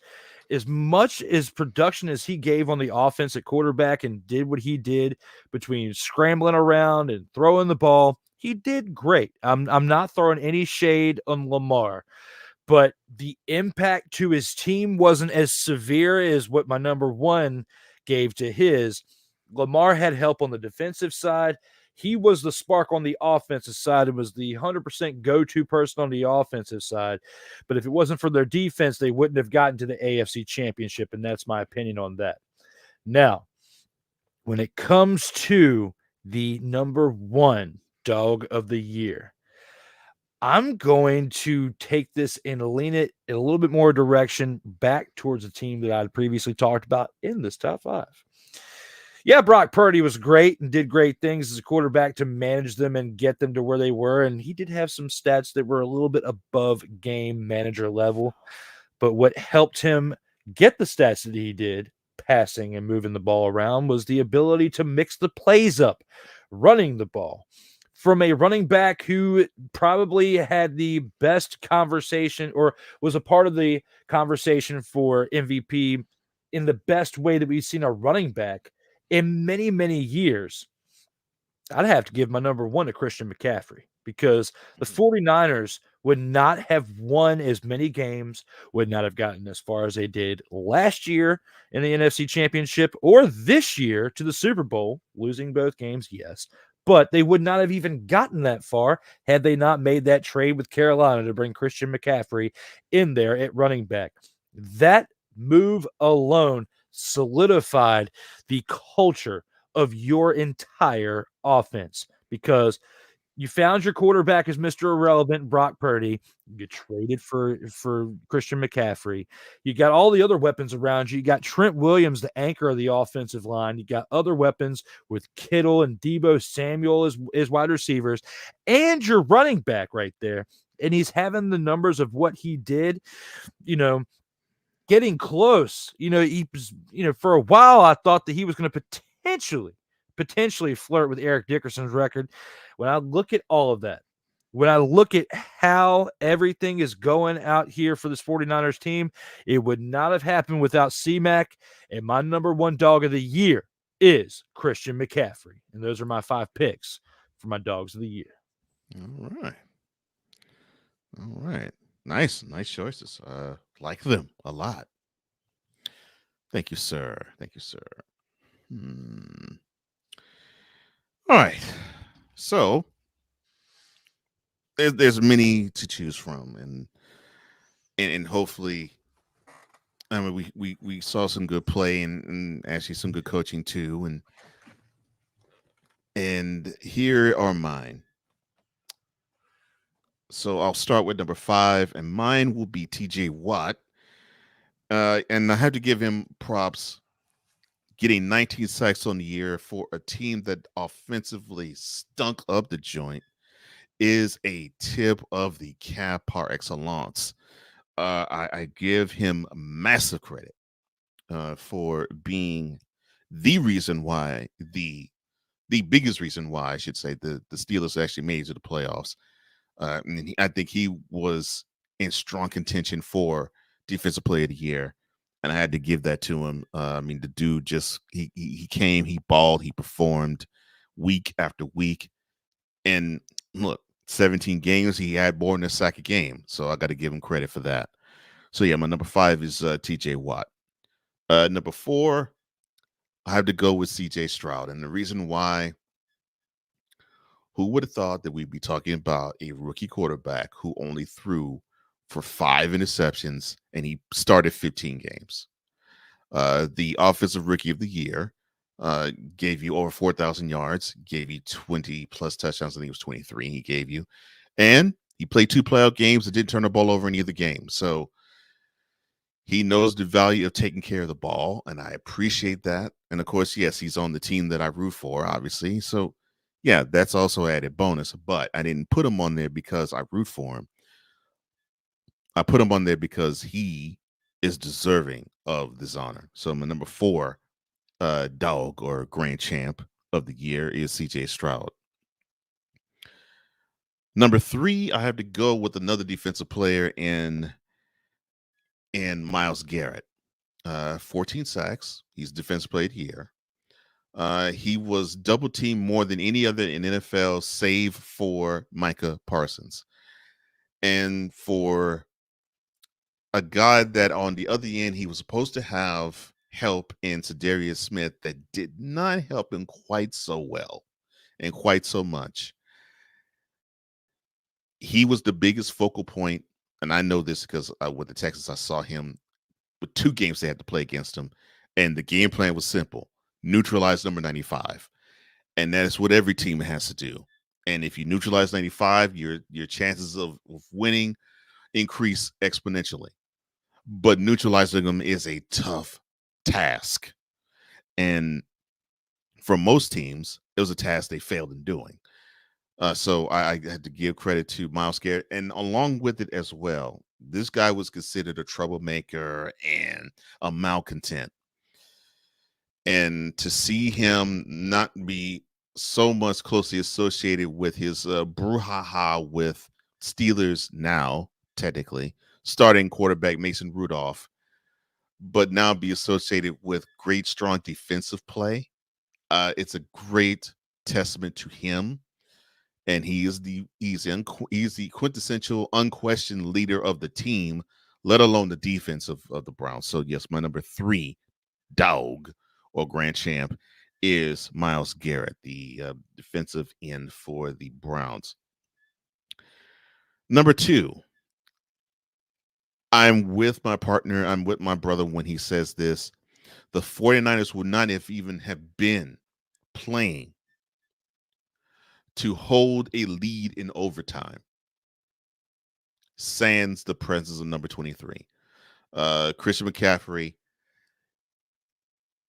My hope is that he has now elevated the thought process of the ownership groups in the National Football League and having the understanding that a running back is vastly important because they have tried to monetarily devalue the position and Christian McCaffrey's presence helped the defense out. It helped Brock Purdy out. And it definitely helped Kyle Shanahan out. You need to have that presence that could help move the chains and not have to just throw it all over the place, but to actually move it on the ground. And to me, no player did that better than him this year. Yes, you could say Lamar Jackson. Yes, you could say Josh Allen. Christian McCaffrey. He was the best that did it this year. And to mark how important his position is, the Lions had a two-headed monster in David Montgomery and Jahmyr Gibbs. And it took the two of them to have the same type of impact that Christian McCaffrey by his lonesome self did. So yes, my number 2 dog, or my number 2 grand champ, Christian McCaffrey. And number 1, I have to give it to him, although he did not win MVP, although this was a subpar year in terms of stats, although the team didn't perform well in the regular season the way they should have. What matters most is that he threw a 3-yard touchdown pass to McCole Hartman to seal the deal and now cement the red and the yellow as a dynasty. And I am talking about number 15, Patrick Mahomes. No bigger dog to me this year than him. And obstacles were thrown in his direction. He couldn't run the offense the way he wanted to run it. It wasn't as fluid as it was back in 2019 and 2020. It was more, the offense now represented more 3 yards in a cloud of dust than a bomb down the field.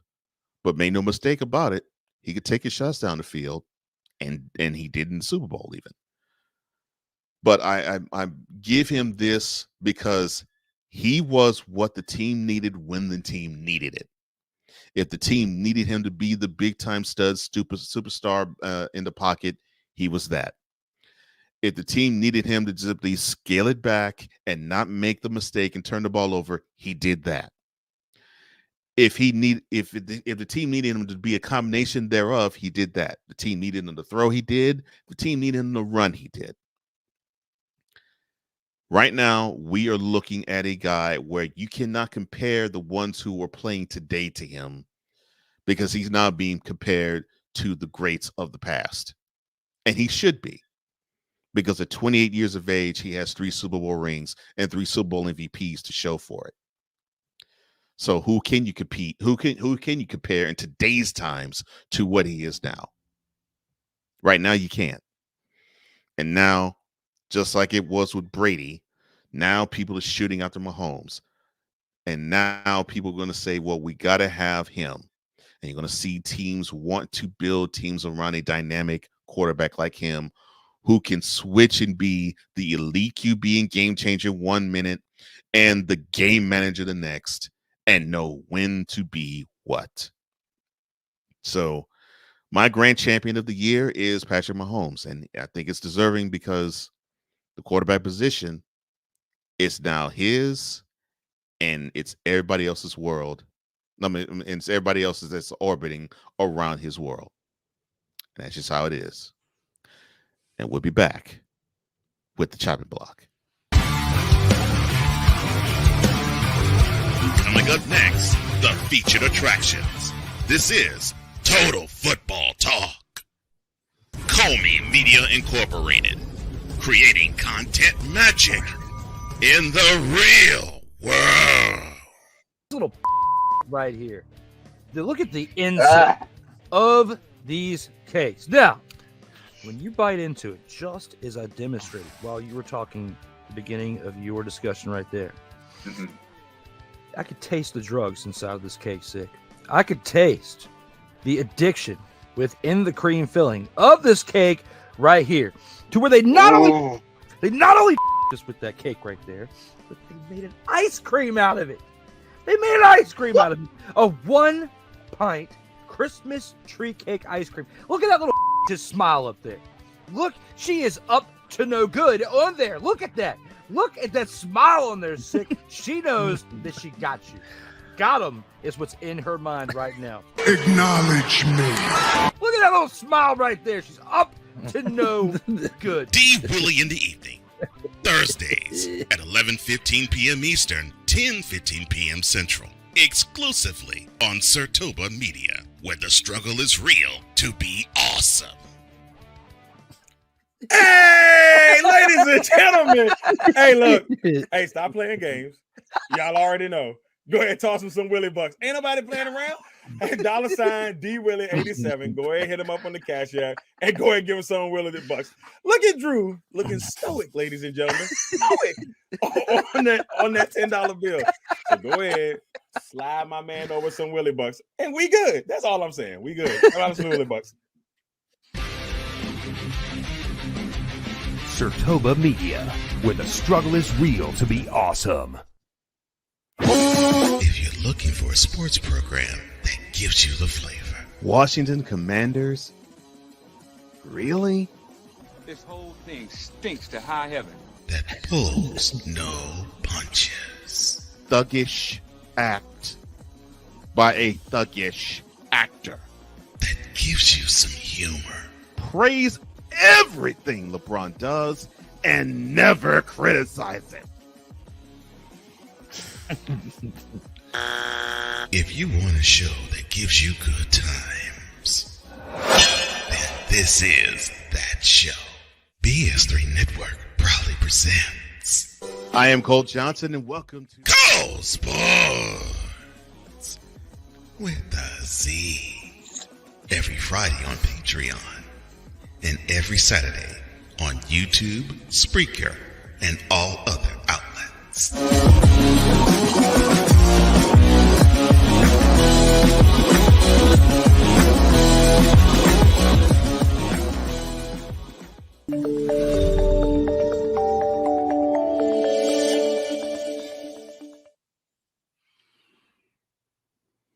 With Drew Willingham, I'm Cole Johnson. Welcome back to Total Football Talk. We appreciate the love, and we also appreciate the comments that we've received, because they've been, quote, both entertaining and insightful. For instance, Dante says, look, it's awkward talking about the state of affairs of college football, how volatile it is with transfer portal and NILs. He says, look, but you got NILs of college football, but it's a great time for college coaches this offseason, but definitely next season. And he also says congratulations to the Chiefs and Big Red, or Andy Reid. He said it just goes to show how important a quarterback is.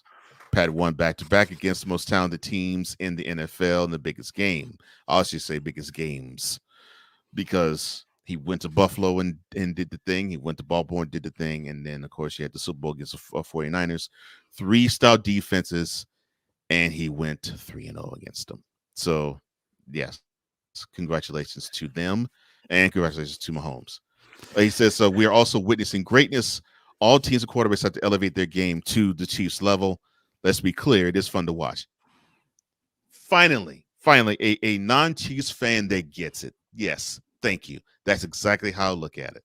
It's fun because now I want my team to aspire to be that lofty and say, okay, that is the goal. Let's reach up there and get it. And let's take them down. And let's have fun doing it. Yeah. I think that's how it's supposed to be. And here's the insightful part too. Dante also says, look, it's so sad, but oh no, I'm sorry. He said something else, but never mind. I thought he said something else. Oh, and here's the funny part. 6 says, look, if you think the Little Debbie's commercial is bad, I'll send you a YouTube short. It's just absurd. Yeah, and believe me, Sick knows what he's talking about and can 100% validate when he sends me some wild shorts, man.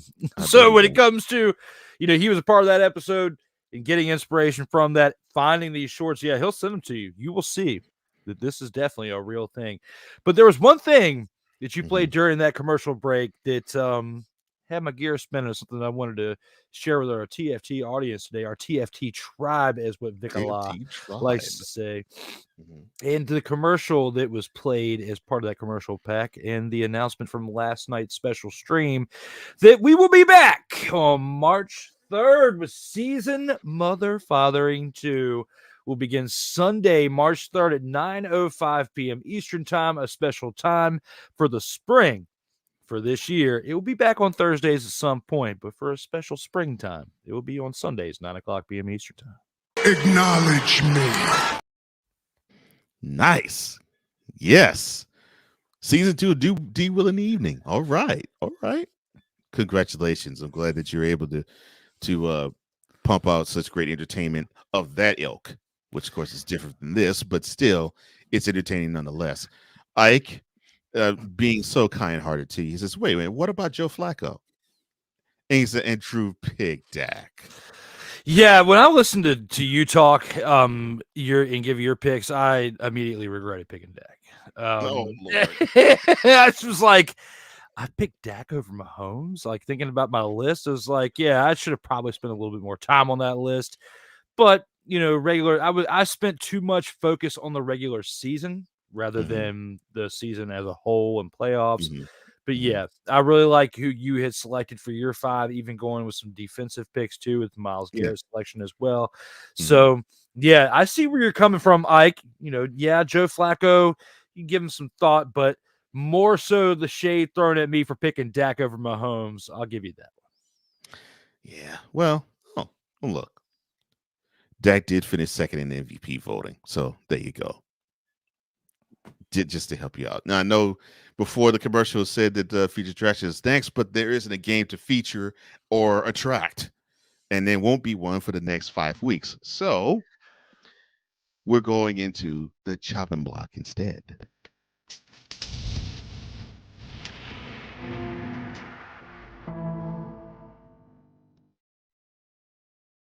Goodness gracious. The Las Vegas Raiders quarterback, Jim McCarron. I really wish this was an Onion article. Anyway, he will be suspended for the first 2 games next year for violating the league's policy on performance-enhancing substances. And Garoppolo will not appeal the ban. The Raiders are expected to release Garoppolo before he's due to be paid over $11 million, a bonus, next month. The suspension also allows for that in guaranteed base salary for the next season to be voided. The senior veteran signed a 3-year deal worth $72.75 million with the team last offseason, reuniting himself with Josh McDaniels, or as my wonderful colleague will mention him, Josh McDummy. But after he and general manager Dave Ziegler got fired in midseason, Garoppolo was benched in favor of Aiden O'Connell, who then started the rest of the season and probably will start the 2024 season, barring whoever they select in the upcoming draft. My question to you, sir, is how can somebody test positive for PEDs with their performance not being enhanced? You pose a really good question with this one, because I've never I can't really say short life, somewhat extended life, I would say now at this point, have never seen anybody taking PEDs and still suck. Because that is exactly what we witnessed in the 2023 season. You had a quarterback take PEDs and suck. You should definitely be ashamed of yourself. Like, in a worse fashion, that you should be ashamed of yourself if you took PEDs and were the best. Okay? If you took PEDs and you became the best, then yeah, you should be ashamed. But if you're Jimmy G and you took PEDs and sucked, absolutely sucked, I'm probably going to say the word suck more than any other word I've ever said on any other program, because he sucked. He took PEDs and sucked. I just don't understand how you suck when you take PEDs. How you get a 2-game suspension for taking PEDs and sucking. You sucked. You absolutely sucked. You took PEDs, and the team was terrible. You took PEDs. They kicked you off the team. They did better. They did better without your PED using sucking self. You sucked the soul out of the team when you sucked while playing with PEDs. You are a disgrace to quarterbacks of all between NFL, XFL, UFL, whatever FL/college FL, whatever you want to throw an FL at, you effed up as you sucked while taking PEDs. I'm gonna have fun breaking that clip down later. But anyway, when it comes to this, the key words, you took PEDs and you sucked. PEDs make you better. They don't make you regress. But in this case, they did because you sucked. You absolutely sucked, Jimmy G. So, in your question, how can somebody test positive for PEDs with their performance not being enhanced? I can tell you why. Because he sucked! Ain't nothing else for me to add. Hey. Who's giving them the business? Apparently, someone else's performance must have sucked, but he didn't take PEDs. He just happened to coach the defense of the losing Super Bowl team. The 49ers fired defensive coordinator Steve Wilks Wednesday, 3 days after losing the Super Bowl to the Chiefs, and only 1 year on the staff. The head coach of the team, Kyle Shanahan, announced the decision to move on, and he called it, so disingenuous. The fact that he actually said it was, quote, a really tough decision, close quote, to execute the firing, but said that he wants to find a coordinator who was a better scheme fit for the talent on the 49ers defense. That was a lie. He went on to say the following as well. Lord, quote, we felt strongly that this was the decision that was best for our organization. Even though it was one I didn't want to make, it was something that once I realized that a different direction was what's best for our organization, it's something that I have to do. Close quote. All right. Is the firing of Steve Wilks by Kyle Shanahan a scapegoat reason why they parted ways? It's another good question. You had discussed last week about their cover zero package, that next to near final drive, when you have 13 plays and you are not providing the best defensive coverage in those moments. Okay. So you yourself, Cole, you were calling Steve Wilks out before he actually got fired. Now, when you look back on the 49ers season, I mean, they had one hell of a season. Okay, they did. In comparison to what they did the year prior, going to the NFC Championship, losing in the NFC Championship game as a result of Brock Purdy getting hurt, coming back this year and doing what they did. Now, I think that part of this kind of stems from when they took those 3 straight losses in the regular season, because had you played great throughout the season and then had the loss in the Super Bowl, I don't think that would have been enough to warrant his dismissal. I was going to say an early dismissal, but in the fashion that it happened, I don't think that it would have warranted that. The 49ers, in that span that they lost those 3 games, they lost to the Vikings, they lost to the Bengals, and they lost to the Browns. Okay.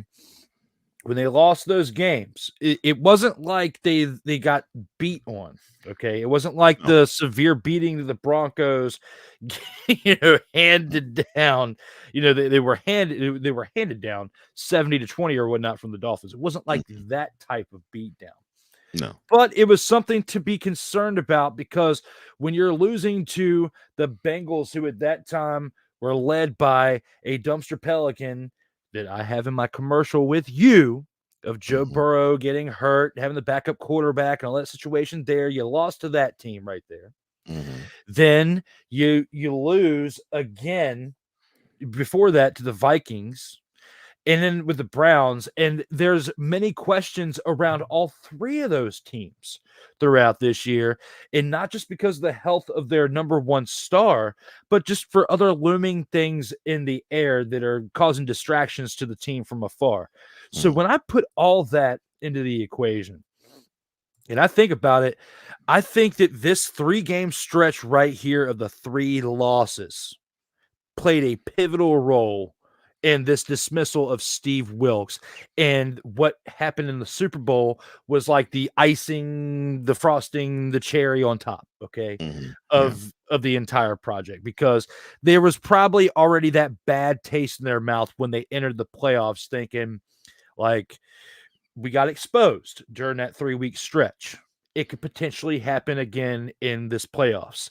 And if it happens to where we get exposed again, unfortunately happen to be on the biggest stage, if we get exposed again, this guy is going to be our scapegoat. It seemed like what it was. I think Steve Wilks was kind of strung along as a scapegoat at this point, because had you lost to the manner of kind of like how the Eagles did, in the playoffs, I would say probably that would warrant your defensive coordinator to potentially be axed at that point if all of those cards aligned with that type of loss for the 49ers, okay?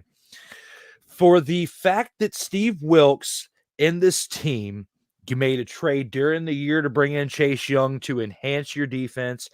You had done everything you could to improve the defense.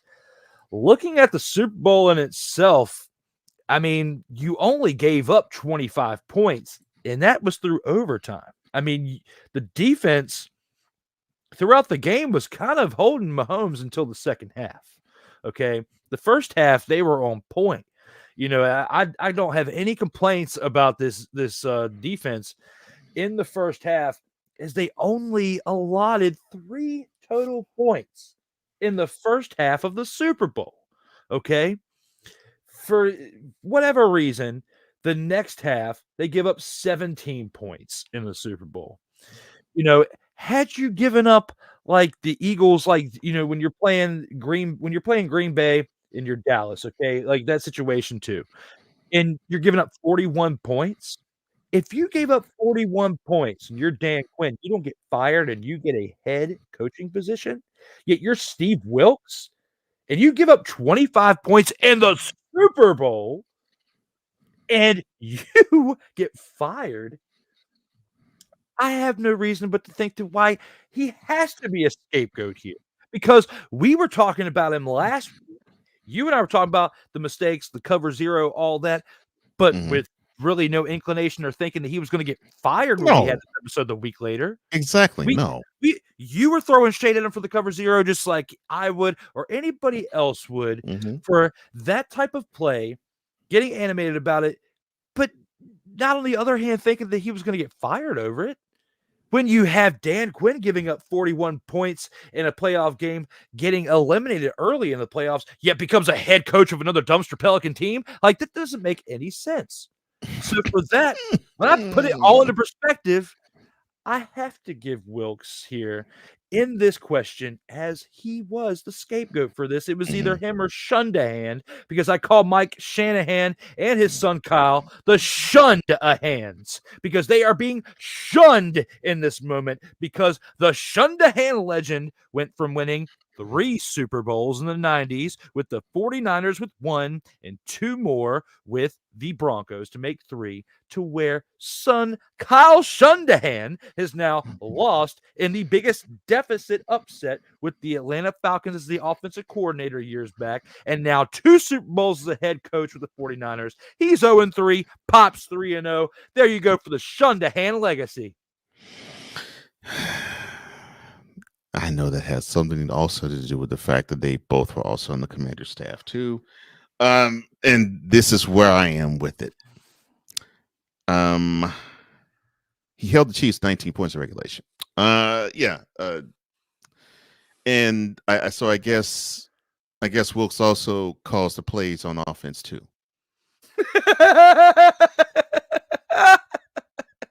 Hey. Who's giving them the business? So there's talk that Brandon Staley don't hire him. Hey. Who's giving them the business? Better matters. Deshaun Watson actually might have to testify again in a massage case. I know this mess was supposedly done when he paid off, settled with 23 of the 26 who filed against him, but there's still 3 outstanding suits. Well, there still were 3 outstanding suits. One of them dropped him. But nearly 3 years since those first lawsuits against him were filed by multiple women, the Browns QB really can't stay starter at the moment, but probably might be. Who knows? He might have to testify again. And he may have to testify in person in a deposition before the 1st of August. Now, he last appeared last June in Houston, but a new court finally states that the woman attorney ended it hours later. Now, my question to you, sir, how can I phrase this? I got to find a way that I can phrase this correctly. How can I phrase this?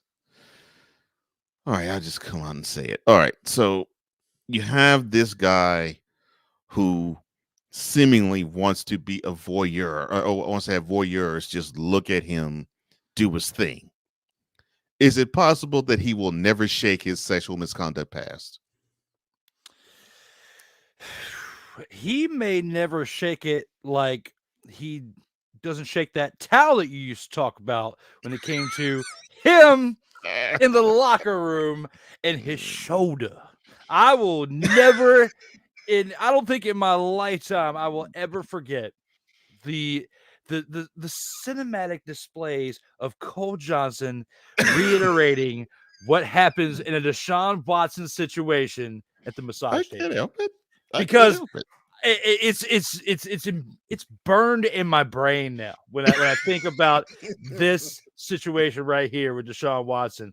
If it's possible for him to shake the misconduct of his past, I don't think so. And that's why he signed that type of contract that he did, so he can buy his way out of whatever past problems he's created for his future. So when it comes to Deshaun Watson and all that money, you see that clip of Jerry Maguire, show me the money, bring me the money. That is what's happening in this moment, because now you got to give it all back out, because you have been touching and poking and prodding in ways that you shouldn't have been doing over the past half decade, apparently, there, sir. So it's not just us throwing shade on you. We're not defaming you in any way. This is all public knowledge. For you to have to go and, testify again when we thought that this was over, you put yourself in the situation, bro. Not me, not Cole, not our people in the chat here on whatever platform that we are streaming on in this moment they're commenting on. We didn't put you in the situation. You did. So you should have thought about that before you were twirling the towel around or whatever's underneath it before all of this unraveled and became what it was. Oh, yeah, girl. Come on over here. Yeah.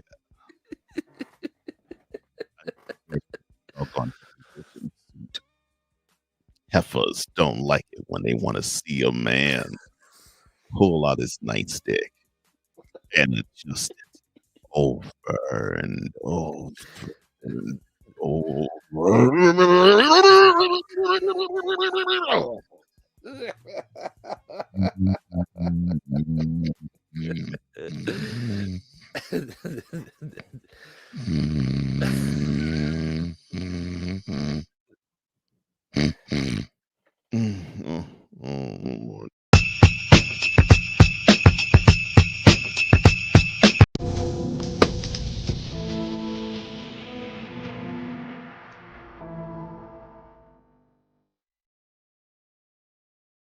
Total Football Talk.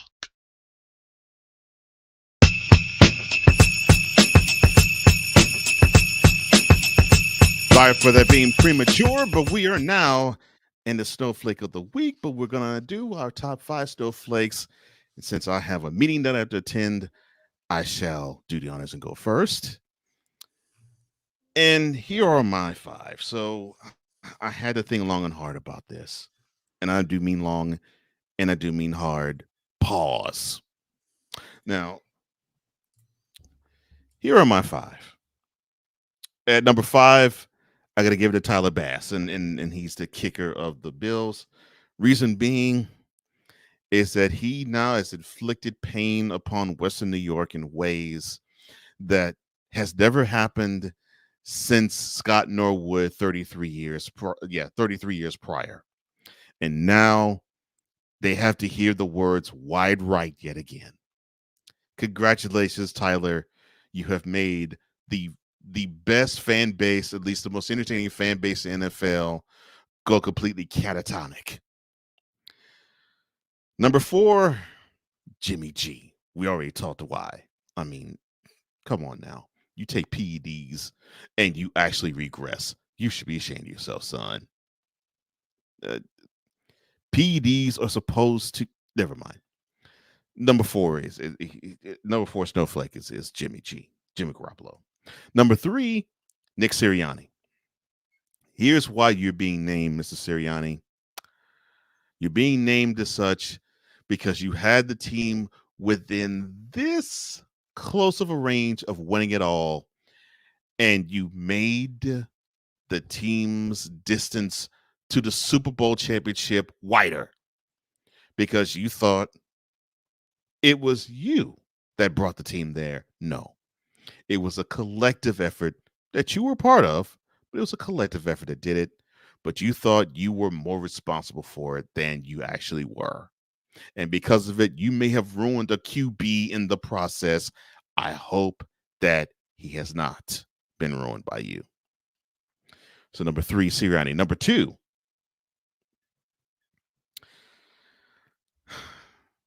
Kyle Shanahan. Why would you not actually say, you know what, this is my doing? And if you felt as though the defense was not up to snuff in terms of a personnel fit or a scheme fit, explain it to them and then come together and see if the fit can be better. You held the best QB in the game, in the biggest game of the year, to 19 regulation points. But, the most innovative offense in the game only scored 19. But you fired your defensive coordinator. You should have fired your offensive coordinator. Oh, you can't because you're also the offensive coordinator too. You should eat that, son. That game is your fault that they lost. Not Steve Wilkes, yours. Eat that. And you'll have to eat that the rest of your life. Even if you win a chip, you got to eat that. And then number 1, my snowflake of the year, Jim Irsay. Why? Because this dummy said that he was being discriminated against because he is Big Daddy Warbucks. No, son, you're not being discriminated against because you're rich. You're being discriminated against because you're a dummy. Because you put a hot take such as, look, let the running backs just get it off the glass. I mean, they should whine about what they get. The market's the market. And then you had to eat them words and slide Jonathan Taylor, yes, your running back on your team, a whole boatload of money because he is the best player on your team. You had to do that, sir. And you're a dummy because you seem to still not learn how to not drink and drive. And yes, I understand that you had some issues health-wise. You know what? I don't care because you were still an idiot. And you were still continue to be an idiot until you prove otherwise. So yeah, so my top 5 snowflakes. Number 5, Tyler Bass. Number 4, Jimmy Garoppolo. Number 3, Nick Sirianni. Number 2, Kyle Shanahan. And number 1, the snowflake of the year for me, Jim Irsay, the dolt of an owner of the Indianapolis Colts. Dummy. And those are mine. And I will hopefully I'll be back. If not, I will see you all next week. But I shall return if it continues. But here's Drew's snowflakes of the year. Unfortunately, there it is. I did it again. When it comes to like the snowflakes of the year, Cole has a great set of snowflakes of the year, but I actually have a little bit of a different list of snowflakes of the year. And my number one that I have to, no, I'm going to start from 5, work my way up to 1. So for my number 5 snowflake of the year, I got to give it to Arthur Smith. The Falcons 7-10, lackluster finish in that division, and that mustache on old Artie just pisses me off. So when it comes to that right there, Arthur Smith gets the number 5 snowflake of the year award for me. Comes to my number 4, this head coach that gets this pick right here is one that taunted fans when he was at the highest of highs, and then when he was at the lowest of lows, looked like a little crybaby out there on the sideline. And I'm going to give my number 4 snowflake of the year to Nick Sirianni. Number 5 again, I had Artie Smith with that mustache that pisses me off. Number 4 is Nick Sirianni. Now, number 3. Got to go with somebody who has some success this year, taking a team all the way to the promised land, to the Super Bowl, but lost because of bad decisions throughout the game. And then wanted to use a scapegoat like Steve Wilkes to say this is why we lost the game. No, Kyle Shundahan, a.k.a. Kyle Shanahan. You are the number 3 snowflake on my list for that reason right there, placing the blame on others instead of accepting it as your own. Number 2 snowflake of the year, have to give it to the hoodie, the man who had been almost coaching a team for a quarter century for 24 years, that being old Bill Belichick. That is my pick for the number 2 snowflake of the year as Cool McCain jumps up in here. Appreciate you jumping in here, my man. And now, my number 1 snowflake of the year goes to a man that we discussed earlier in this show as someone who took PEDs and sucked.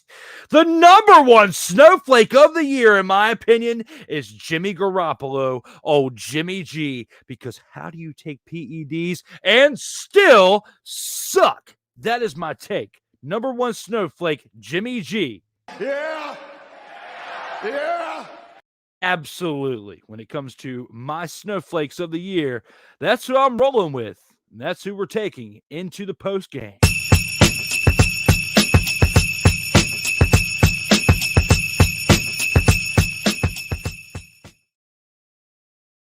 Total football talk. As long as it's one. I went to go find one yesterday, but I wasn't able to look at 2 more right away. Oh, that's great. So, I love it. actually, I was getting 2 yesterday. I hope it actually is recording. Listening to it. It's been 4 great hours of fun for the post game. Just want to tell you guys that we got more teams to cover next week for our grading scale. We covered 8 of 32 teams covering the AFC East and the NFC East today. And there's only one more thing left to do, and that's look at one awesome outro from a man, Cole Johnson. I am Drew Willingham. There's only one more thing I have left to tell you, and that is to stay safe out here in these streets.